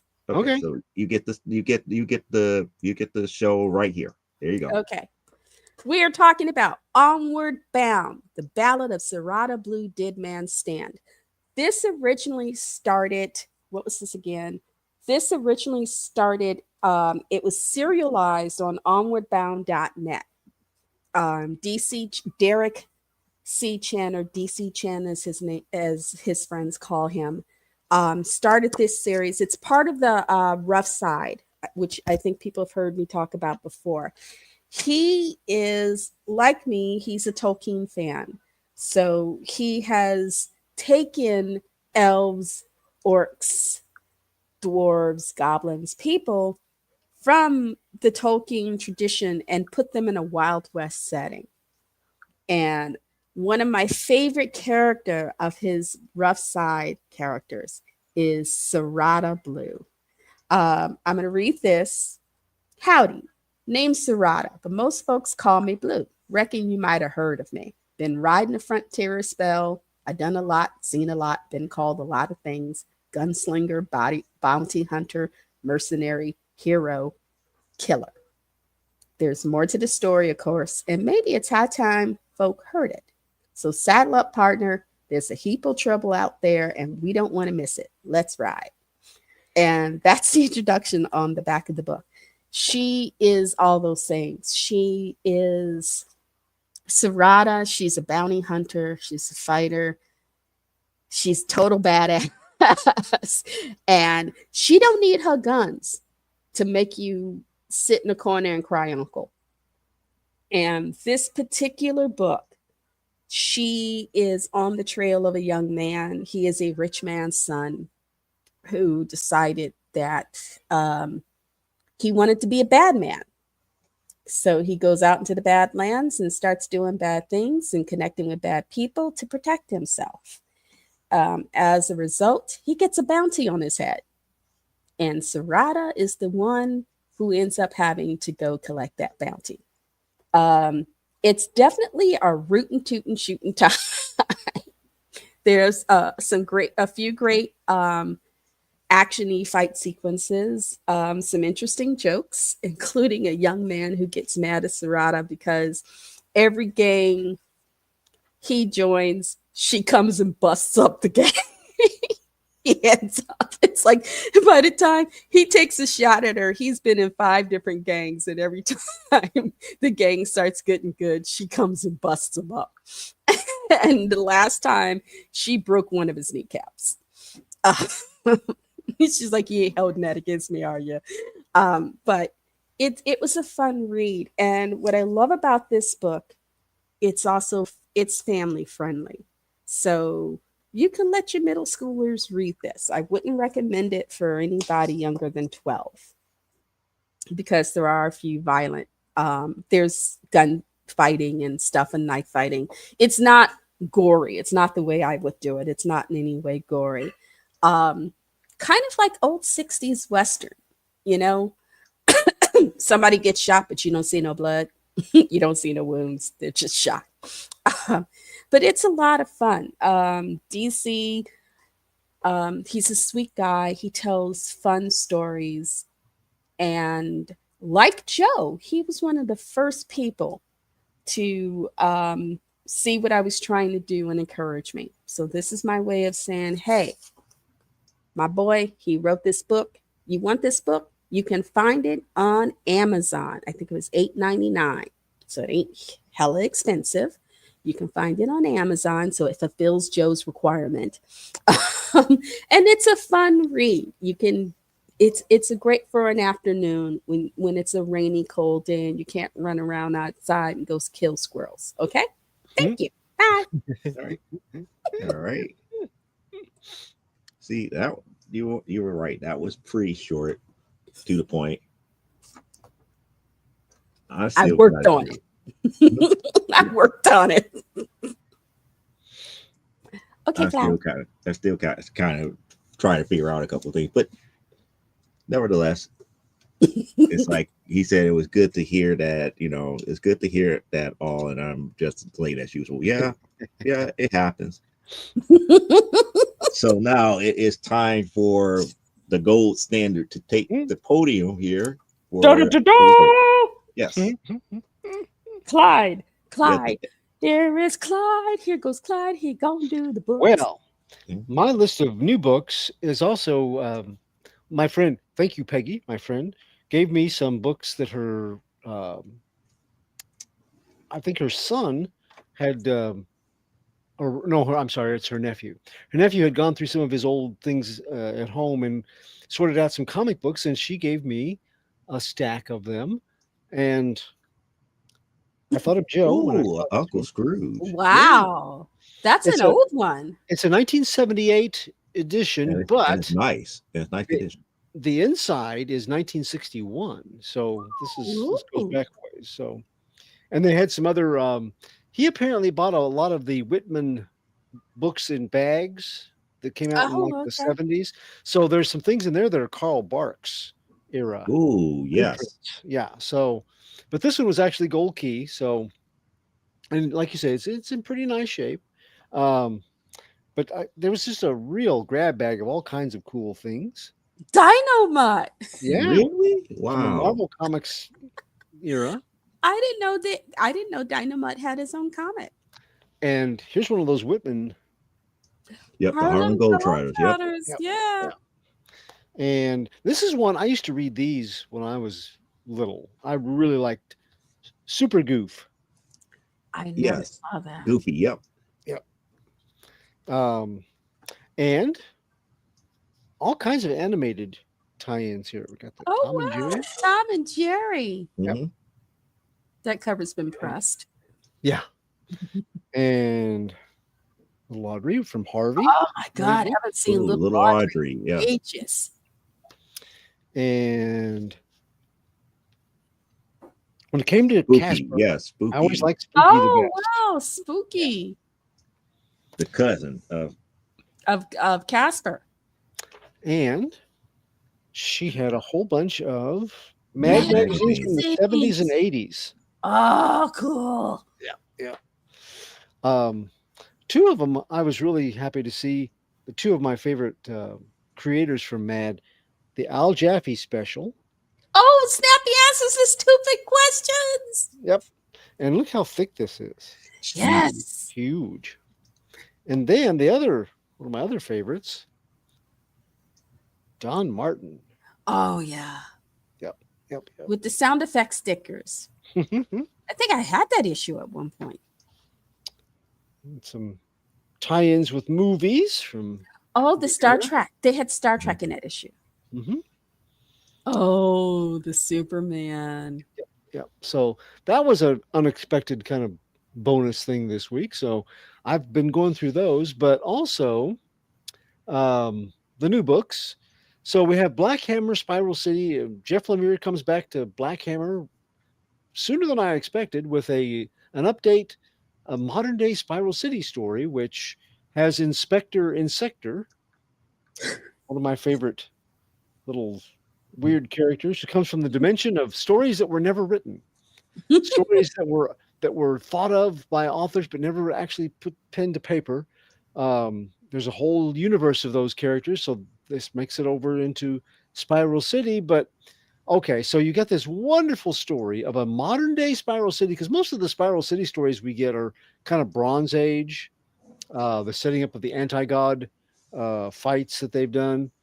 But this one is modern day, and it's very nicely written by Jeff Lemire, very nicely illustrated by Teddy Christensen. But you see how I've got it marked? That's not Yep. because I have saved good things. That's because each page, each one of those marks has at least one, and in some cases 2 or 3 words misspelled, left out, or Oh no. messed up. In other words, they don't have an editor.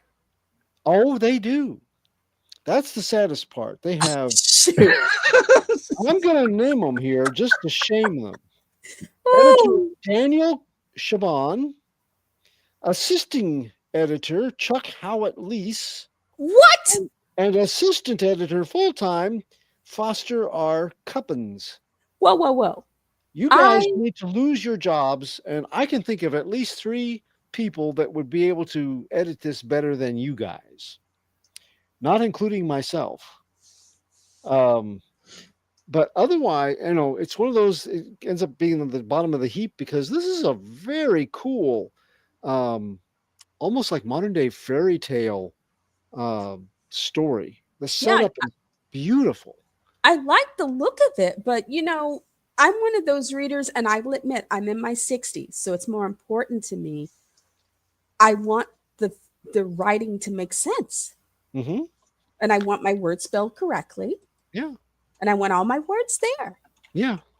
It's sad that somebody like Lemire, and this is not like a independently owned little small, like one person company where the one person's doing all the editing. You got three editors on this. And Dark they Horse, still it's Dark Horse Comics, and Jeff Lemire is an excellent writer, and this is the way they treat him.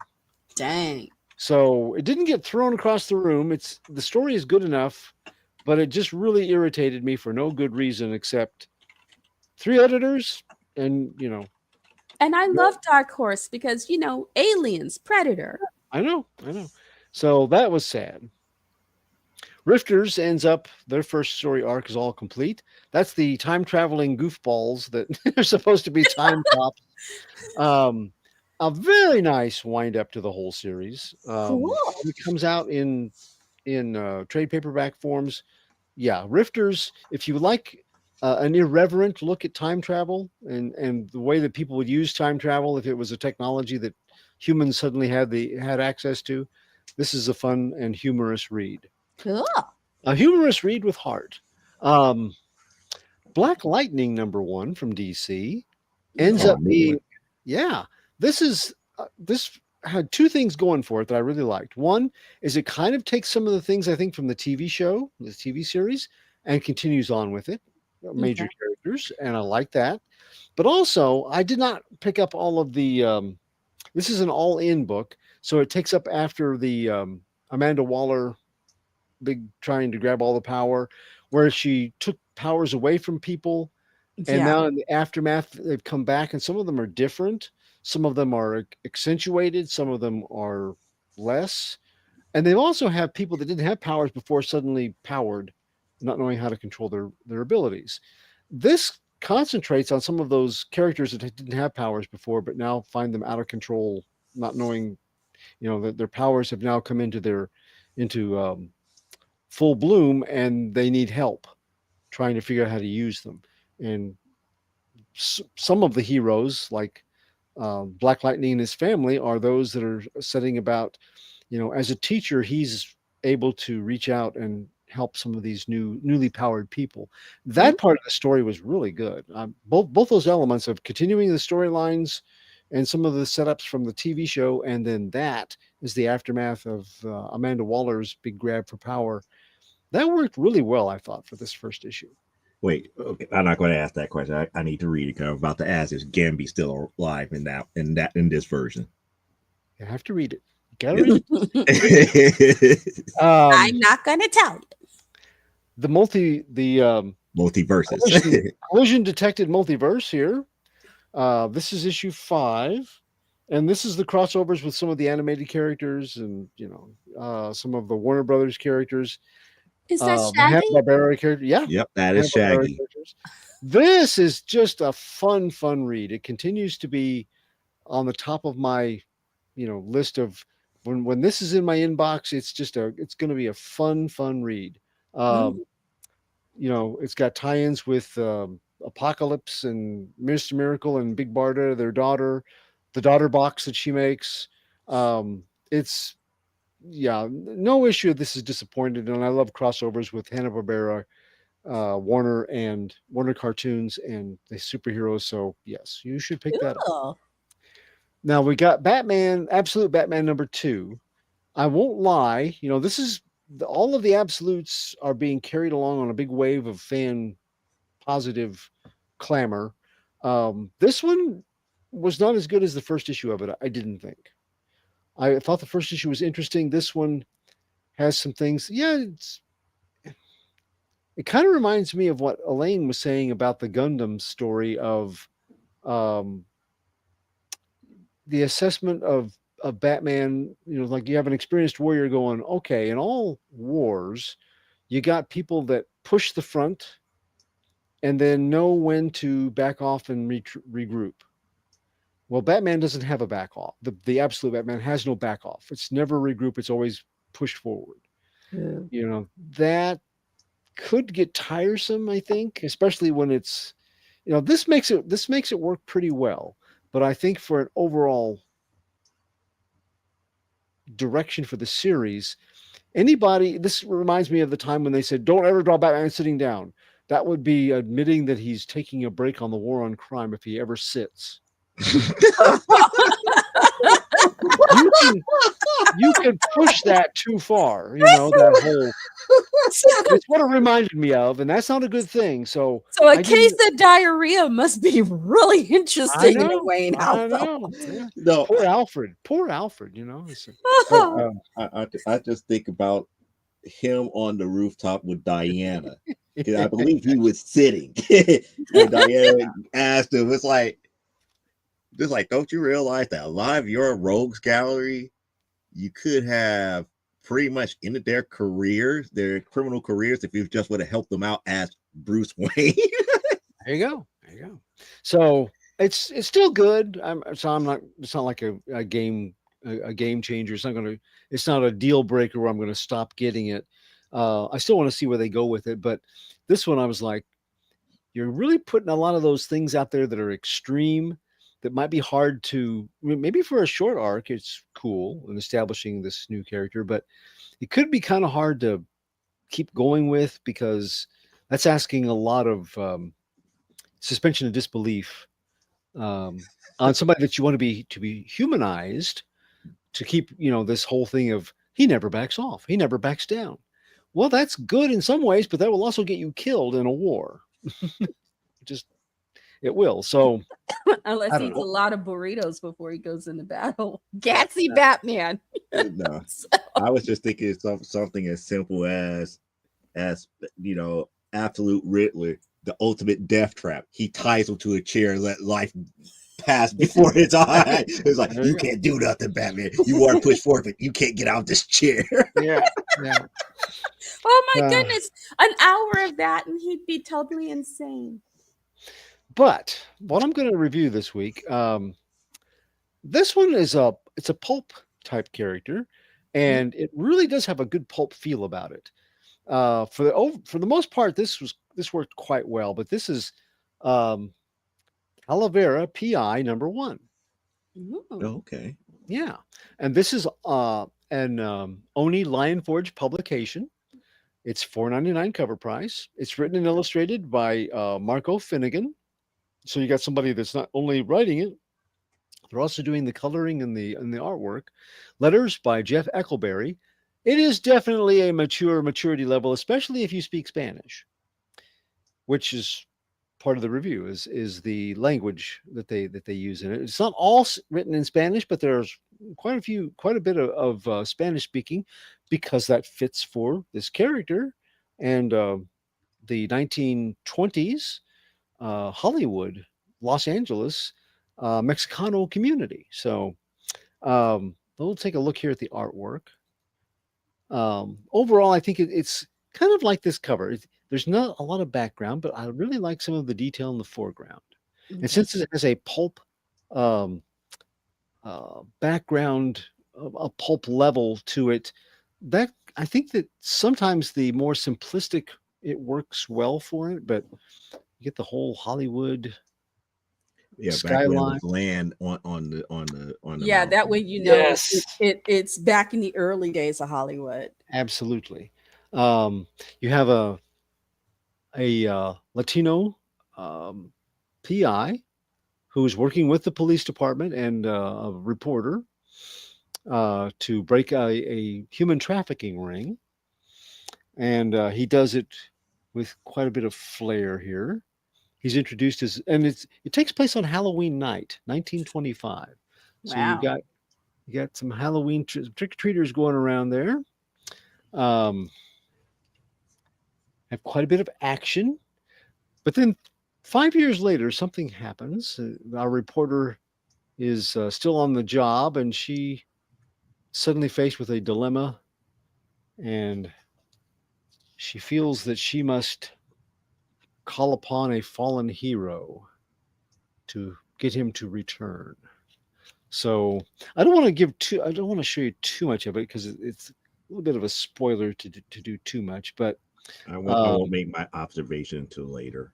okay, so um, what comes wrapped in the scent of cheap paper and placed under a disarmingly cool, bizarre crime cover? Nope, it's not just your favorite classic pulp magazine. Not anymore, because Calavera PI premieres this week, and the first issue, it may be printed on quality paper stock, modern. Um, and the first issue may have variant covers, but it is definitely pulp noir spirit underneath all of that nicety. Um, and that's going to have you reliving your first encounters with things like the Maltese Falcon and Black Mask Magazine. So, in life, heroic gumshoe Juan Calavera protected the Chicano barrios beneath the attention of the Los Angeles police until that is a case on Dia de los Muertos in 1925, which ended his mortal existence. But sometimes, just sometimes, a soul can return from its eternal rest to put the wrong things right. Sometime like Halloween 1930, and wrong things like the kidnapping of a child. Maybe even the mystery of Calavera's untimely demise. Writer and illustrator Marco Finnegan loads a rich cast of characters into the first issue of this title, and he steeps them in the Latin culture of early 20th century Hollywoodland. It's a tale of undercover rescues, a gritty streetwise Hercules in a budding relationship with crime beat reporter Maria Valdez, and dirty deeds done by people wanting interference from neither of them. The pulp flavor is savory, and there's an underlying but very appropriate spiciness owing to language rougher than the classic genre reads. Some of that is tucked away in Spanish dialogue, which is very appropriate to the story, setting, and characters. The creative team applies Spanish sparingly and with overall common phrases, but it will be a hindrance for some readers who do not habla. I had to look up several lines of dialogue to understand exactly what they were saying, although it's pretty good at inferring what the meaning is behind it. Okay. Even the somewhat more spicy and the mature rated version of the dialogue, it goes a little further than you would get in your classic pulp noir, but it works. Um, as nicely as Finnegan sets up the legend of a fallen PI delivering supernatural comeuppance, mostly it's done by lots of showing and minimal telling. Thankfully, it's an extremely stylish, at times humorous showing. Otherwise, we might feel a little vexed by shallow details like how Juan Calavera is shot while working undercover but never shows any injury. And this is in an era when ballistic armor is non existent, or more or less non existent. Um, but is then fatally felled a few pages later from, guess what? A bullet wound that he kind of shrugged off earlier. Luckily, the hows and whys of exposition are largely forgotten the first time we see a fedora wearing skeletal detective lighting up his Fortuna coffin nail. The hard bitten lone wolf PI one step ahead, but several headlines behind the LAPD whets our appetite for details to come. The story kindles our desire for a reckoning, not just with those perpetuating a human trafficking ring as merely an accepted part of entertainment and entertaining business clients. We want to see the corrupt echelons of the police force get socked in the eye for looking the other way and for manipulating the press to make themselves still look good on the surface despite their their inactivity when it comes to certain parts of their community. There's plenty of comeuppance to go around, and a heroic PI who died trying to save someone that he has never was never hired to protect seems like the right kind of supernatural avenger for this job. The first issue of Calavera PI leaves us wanting to see future chapters filled with chin music and gunplay applied to deserving West Coast underworld trafficking and human suffering. More, it leaves us needing answers on who's filling out the list of suspects, be they the usual ones or the unexpected ones. So my score for Calavera PI number 1 comes in at 7.5 marigold blooms out of 10. Oh, it's 7.5. Mm-hmm. not too bad, not too bad at all. But my So, observation, and yes. this is and this is the thing, and it kind of drove me up the wall, even for it to be a pulp noir. Okay. It's the lack of background. It Even does have pulp a has distinct lack of background. background. Yeah. I don't like I just don't like color as background without any substance. It's like the scene has to be a scene. Mm-hmm. And I've seen a lot of A lot panels of that it. was just Yes. nothing in the Yes. background. And that took me out of the story. I was like, oh, this is kind of cool. And then I'm like, you Mm-hmm. just not it's like you just drew a fight. The fight where's the fight taking place at? Why isn't the environment as such? And the opportunity that they could have had for showing Hollywood land of 1920s and 30s, I mean, that background could be beautiful. It could really Yeah. be extended, Um, Especially what the clubs along Sunset, yes. Hollywood, the Art houses Deco. up in the hills. I Yep. mean, they had some amazing structures Yep. Yep. back in those and days. and they missed some opportunities with that. I agree. I mentioned it. That's why I mentioned it's. You could kind of write it off as a lot of times pulp writing, and I write pulp, the new pulp stuff. So sometimes you're really concentrated on what's going on, and you don't dwell on what's behind all the details of where it's happening at. It's action, action, action. But I think he misses a lot of opportunity here to expand on it and make it more flavorful for that pulp noir setting. So yes, we agree. Okay, let me get back to some of the comics because I want to keep my promise here. Okay.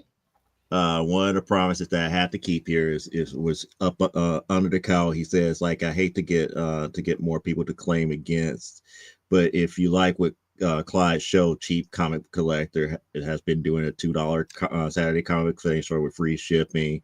And Mm-hmm. there's a lot of older comics like the ones that you were showing with the super goof and everything like Mm-hmm. that. So I knew that he was advertising at that point. It's like, That's I'll good. get to it after Clyde's finish here. I just want to make sure that I keep my promise here. Yep. Yep. And then And we yeah, got those are to the treasures at $2 a pop. Yes, go look it up.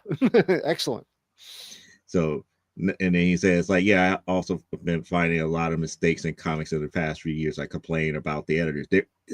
I've been doing shows as of late stating that there's a lack of editors because of the simple fact that you have marketeers that cares more about make it this way as opposed to making a quality story.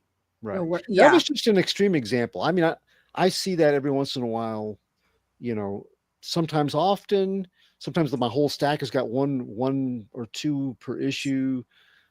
I can overlook that, but that one, because of all of the writer and three editors, and it just really struck me as it struck a sour note just Three because there were so editors many. and yeah, I feel as an editor myself, because for those who don't know, I edit both AWF, Primetime Saturday Night, and Amazonia.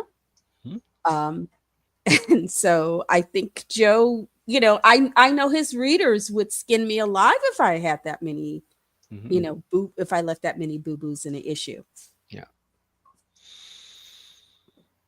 And I'm a fast editor. I what my turnaround is about 48 hours. Yeah, something She's like got a that. book, yeah, a little longer if it's one of the double-sized issues, but usually I try to have it done within 48 hours. But that means I will go through it, take a break, go through it again, take a break, and go through it again. Mhm. So that by the time I send it back to Joe, I've been through it a couple of times, and I write him cute little notes. Right. It's not cute little notes. And the thing about it is, one of the reasons why I appreciate Elaine is it's not like she's doing copy editing. She's reading the story, and she Right. would say, "This would not make sense because an average person would not do that." Mm-hmm. And that leads to a lot of great conversations of improving the story. we have had, when I first started working for him, we used to have some interesting conversations, because it would be like Joe would say something, I would be like, it's your book, you can do what you want, you just ask me this is what you pay me to do. That's right. So the first couple of times it was very kind of knock heads, but it was, as I was telling him, I want the best for, as the editor, it's not just to catch spelling mistakes, but to think about how is this story being told. And in doing so, And she's pulling the best out of me. And that's the reason why she will never let me live down issue number 5 of Amazonia. It's like you will never make me cry again. cry. She threatened me. It's like I can't write another story to make her cry. She already threatened me. Yeah, because I have his address, so I will walk to his house and stand out on his lawn and scream obscenities. And, No, it would be like she would walk up and in she a would ring black the neighborhood, that's doorbell, she would just ring the another day of the doorbell, week. somebody else from my family would be there. It's like, hey, you got a visitor out here. I go to the door. Next thing you know, here comes a right cross right to my eye. And they up here like, what is that about? I made her cry again from one of my stories. Just go slug him out and turn around and walk. Get in my Uber and go home. It's like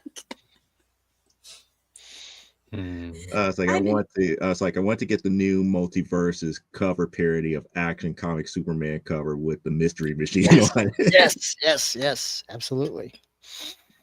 And then Lost Info says like, who's your guy's favorite comic book hero? Mine's is Space Ghost. So I answered that one in the chat here, and I think Elaine did as well. Well, I guess for a hero, see it. I guess it's always, you know, classic Storm or Monica Rambeau as Captain Marvel. You know, as Black female superheroes. Right. It's a toss up between those two.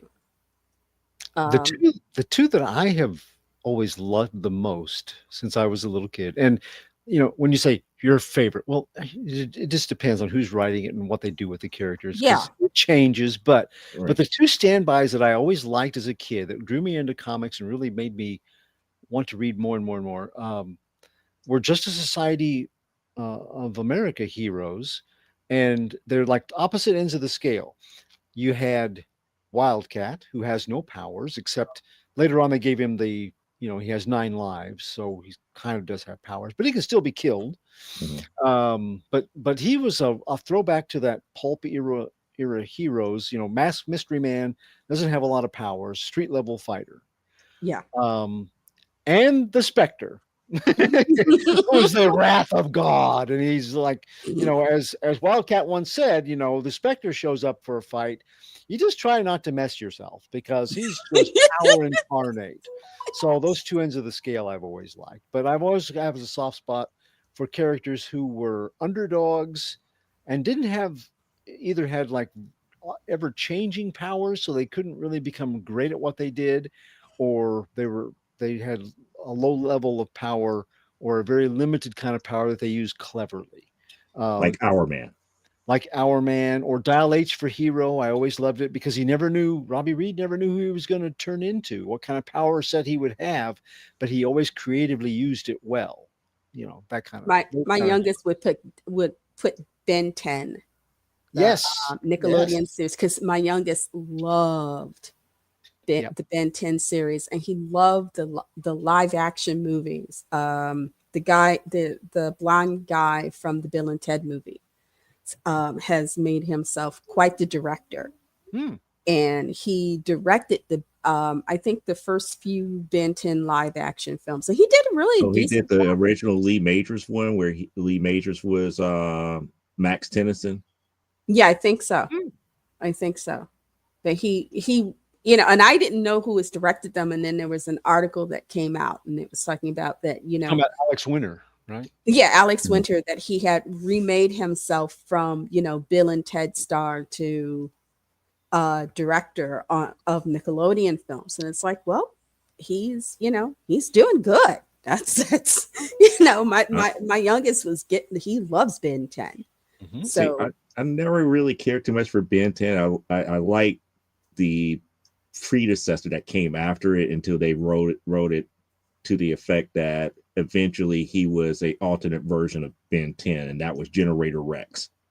I like Generator Rex to me was a lot more believable about his power and how he could use it for the betterment, and it was like akin to how Ben and the Omnitrix was, except his was more innate and within himself to be able to control all mechanized equipment.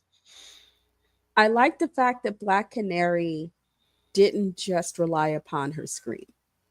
Mm-hmm. You know, it was one of the things that Black Canary had to. She wasn't just, oh, I'm going to stand here and do my scream, and that's it. You know, the scream wasn't a, you know, walk on the field and scream. That was usually her last resort. She was like Wildcat. She was a fighter. Mm-hmm. You In know, fact, he helped train her to fight. he trained her. Yeah, trained her. I remember one of the Justice League Unlimited, because he went into underground fighting and she had to get him out.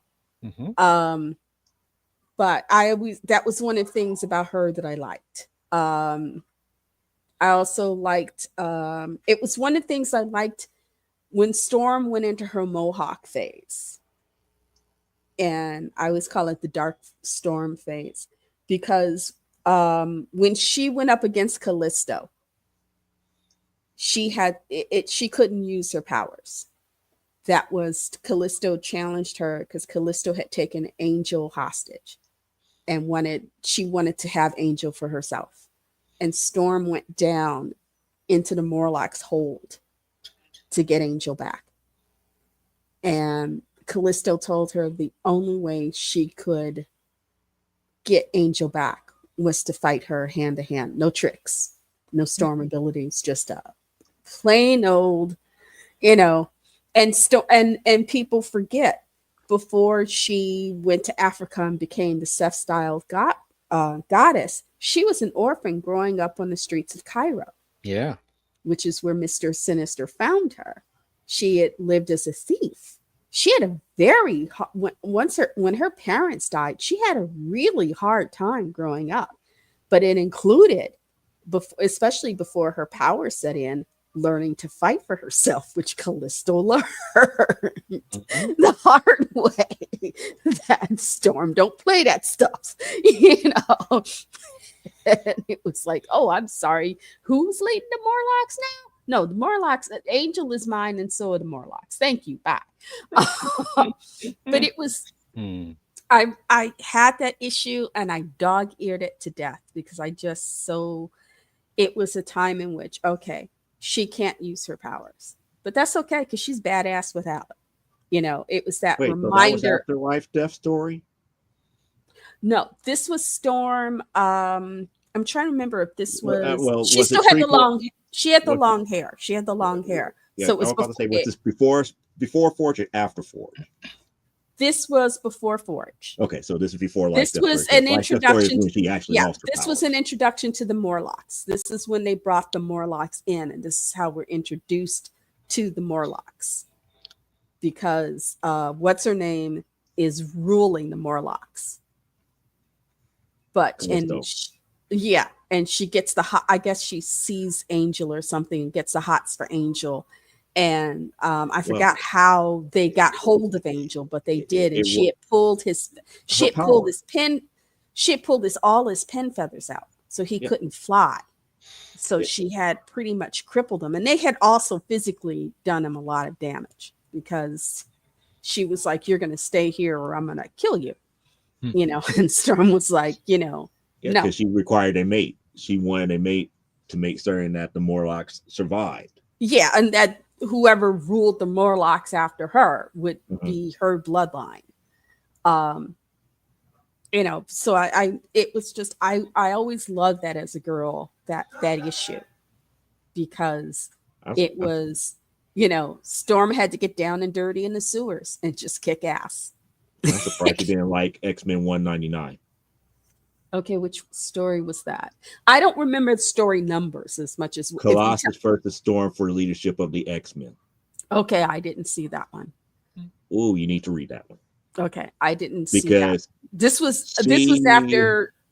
I know at one point Storm and Scott were at one point. Scott stepped down and Storm was leading, and then Scott came back and they were co-leading, or something to that effect. It got to the point where the team needed one leader, and everything was evolving, and they went into the danger room, and they had one fight to take it all. Who was going to lead them?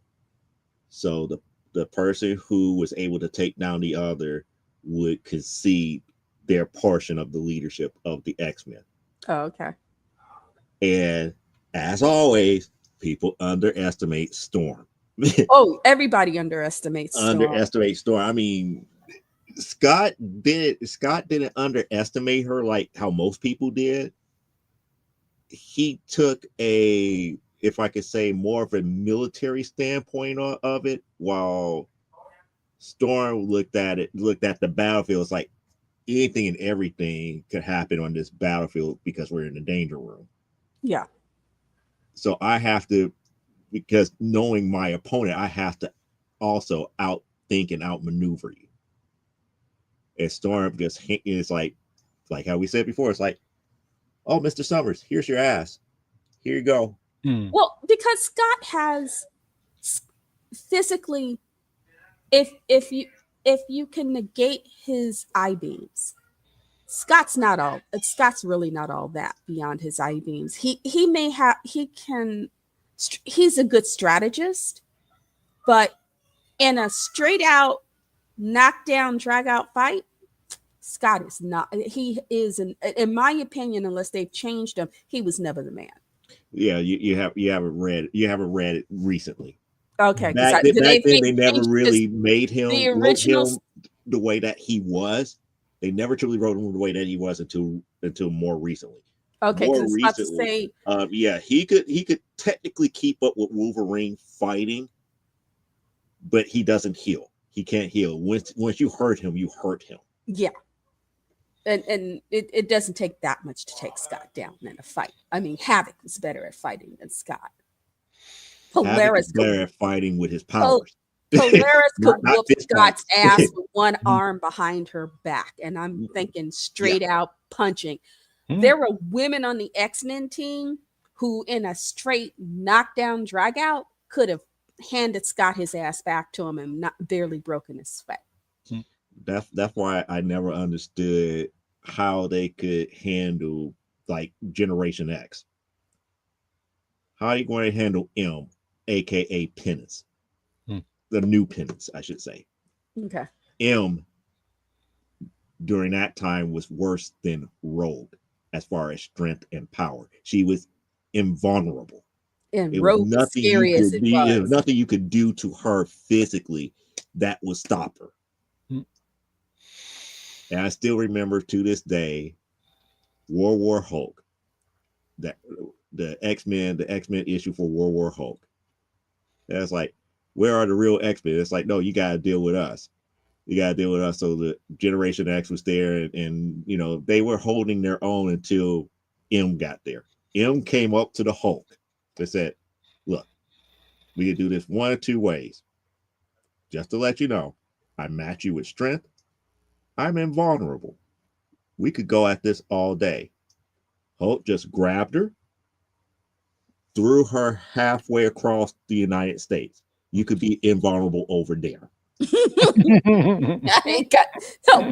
He's like, I ain't got no time. I'm here to get to Professor Xavier. I don't have a time for a long drag out fight with anybody. But that goes to show you how powerful she was.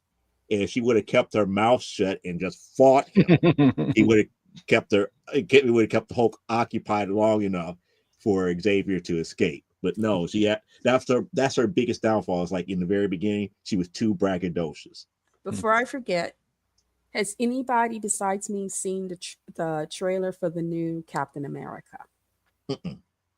Oh, okay. Clyde has seen it. It's on YouTube. I don't know what's wrong, Joe. You should have seen it by now. I don't remember. I'm not a moviegoer. Okay. If I catch it, I catch it on streaming. That's the way that I look at it. The new Thunderbolts trailer also extended. Yes. These are both second versions of both of the trailers. And did you see the What If trailer? Yes. And Sam and Thunderbolt and Storm with Thor's hammer. Form is there. Yeah. Storm with Mjolnir. I'm like, oh my goodness. When you were talking about her coming into her own, I'm like, you guys have got to see the what. This is the last season of What If. It is, and I'm but yeah, Storm is looking tough. Oh man, we got to get in chat and pick a day and time so we can watch that and just nerd out together. Because everybody in my house is looking at me like, you forced us to watch one of these before. We're not doing it again. Oh, oh. Yep. You So know, I'm all over what if. getting back to the chat here real quick before we end. It's like love Yes. Werewolf by Night shorts. Had to watch it back to back 3 times already. Just got Werewolf by Night Red Band issue Issue 1 and one 2. and two. Thinking about reading them tonight. Cool. Ooh. Cool. Oh, thank you. Another fan of Il O'Brien. Aha. Yes. And only true Plastic Man fans know that we don't really call him by Plastic Man. We call him Il O'Brien. Oh, okay. Or Plaz. But yeah, Or Plaz, yeah. Plastic Man No More shorts are yes. That I'm enjoying that read. It is it's serious, but it keeps the whole not taking him seriously.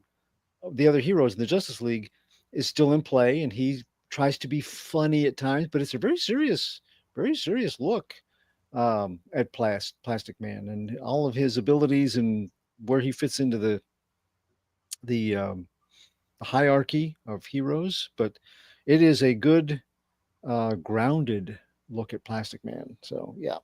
I still feel that Injustice did Il O'Brien the best. Hmm?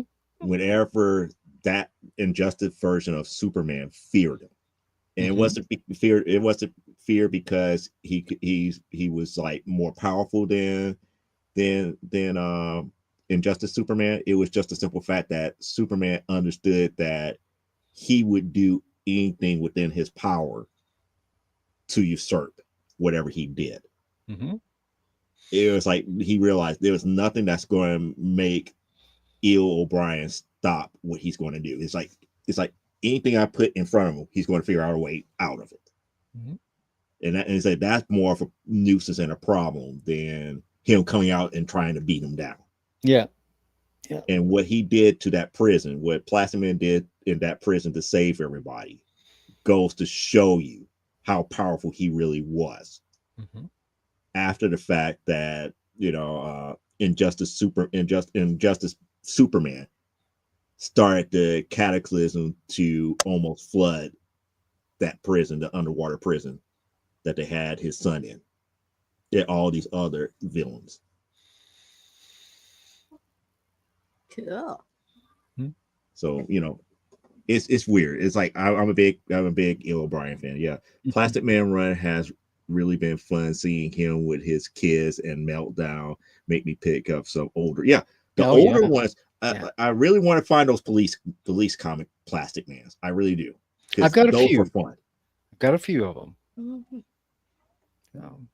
Well, it's getting late, guys. Yep. All right. Let me hurry up with some of these here. It's like I like the backstory, the Ghost Space Ghost backstory in 2005 comic book run, but I started with him when I was a teenager watching Space Ghost Coast to Coast. Yeah, where he was not a hero. Yeah, that was another resurgence of Space Ghost because of that series. Mm-hmm. I love the comic books from Space Ghost period, that they are coming back. I did a veg session on Thundar the Barbarian cartoon series that I now see on Amazon. Yeah. Yep. Thundar is a good series. Mm-hmm. Biker Mice from Mars is great. Sectars look interesting, but just grabbed a sketch cover and ordered the other sketch cover for the Power Lords and Silverhawks. Yeah, Silverhawks are going to be interesting when Dynamite comes out with it. Mm-hmm. I only ever saw the cartoon. And there is Psychotron Squirt Gun Aaron. It's like, can't stay, but just wanted to say hi. So hi. Hi. And that brings us to the end of all of our comments here. So we covered everything here. Yay! So that brings us to the end here. So we know the drill here. We're going to go to Elaine and Clyde. Then I wrap everything up here. So without further ado, there you go. Hey guys, you can find me here on YouTube, Elaine Haggard. You can find me at on sorry, I am more tired than I thought I was. You can find me on the Facebook. I am Elaine Haygood on the Facebook. I just got to Blue Sky, so I'm at lenscapper1.bsky.social. If you find me on Facebook, I actually made a post with that. I am leaving Twitter after I get some things cleared up there. I can't do 17 different things, so I'm leaving Twitter to go to Blue Sky, where we're nicer and I can be the one to make everybody blush by screaming, naughty words. Other than that, it's been fun hanging with you guys. We love your faces. We love you guys. We do this because we love comics and stuff like this. And hey, come back. We're always happy to see you. Bye. And Clyde. Hey, I'm Clyde Hall, an elder statesman of geekery. You can follow me on Facebook at Clyde Hall or Radiating Positive Vibes with author Clyde Hall. Every day on Facebook, on both of those, we try to make at least one post to improve your day. Today we looked at, and it can be all over, it can be like different kinds of art. It can look at writers or comic book legends, or sometimes it's nostalgic TV shows. Today we looked at Eddie Goldfarb. Not a name that a lot of people know, but he over the course of his life, he is now 103 years old, still with us. He made 800 different patents for toy companies. The most famous being the chattering teeth. He did that. But he also made the game Kerplunk, the ideal vacuform toys, all of those kind of things, or the ideal. Oh gosh, what was the ideal toy that he made? He did Stompers in the 80s. So he's just had this many, many decades of toy innovation, toys and games. So you can find that on things like on my Radiating Positive Vibes posts. I'm also on Twitter at CJHall1984, and I am on now Blue Sky at captainaction.bsky.social. Or you can check out my Amazon authors page. It's right down there. I am also currently part of the online comic book review crew at comicsbeat.com, aka The Beat, www.comicsbeat.com, as well as, of course, part of Comic Book Spectrum on our Thursday night show, 7 p.m. Central, here on YouTube. In my spare time, I am an independent award-winning author and a contributing author at Stormgate Press. They just announced release in early 2025, Pulp Reality number 5.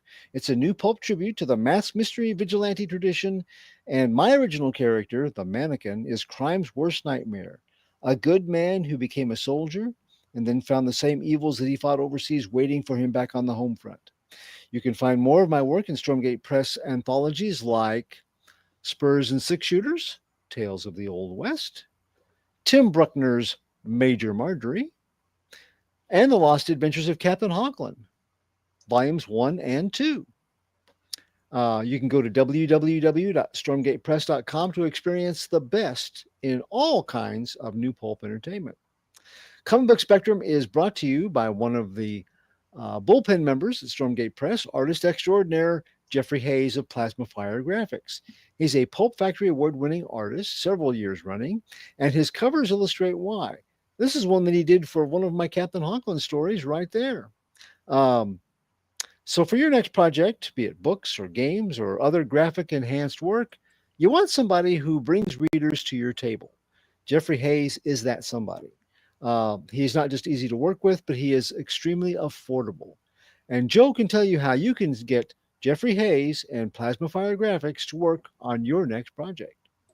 That is right. So if you paid attention to the covers that Clyde just showed you, we got a little bit of a short film to show you real quick here that will give you a better idea of what to expect.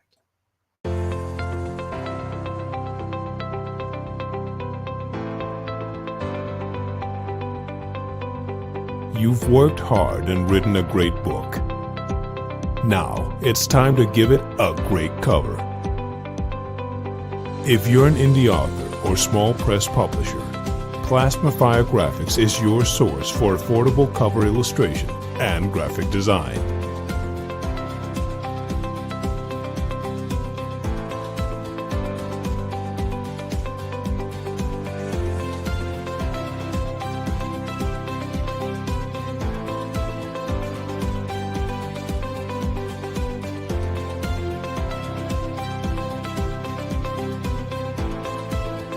Plasmafire Graphics, when the look of your book matters to you.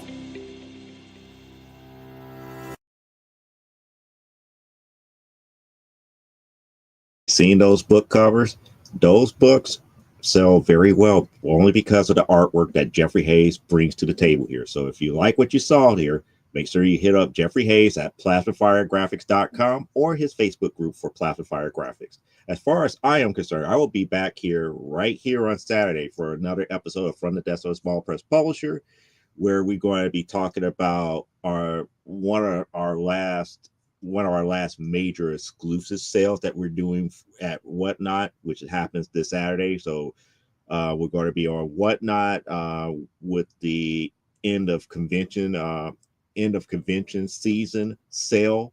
That's the exclusive sale that they are having on Whatnot. They want us to participate in that, so we're going to be on Whatnot from like 5 p.m. to maybe sometime about 6:30. So about an hour and a half on Whatnot, and then we're also going to have our normal From the Desk of a Small Press Publisher. We're going to talk about the Whatnot show and anything and everything else that's on your guys' minds on that particular interactive show here. Plus, if you missed it here, I did show the inks on the sketch covers that you guys wanted me to do for Doom and Zonia. Just to let you guys know, I finished coloring them. I will be showing those off as well on Saturday's show. Until then, live life, grow, and be well. And we'll catch you either here next Thursday or this Saturday for From the Desk of a Small Press Publisher, or right back here on Thursday for another episode of Comic Book Spectrum. Until then, unlike Brian K. Morris, I don't care if you wash your hands, but never, and I do mean never, apologize for being awesome. Catch you next week. Have a good rest of your Thursday here, and we're out of here.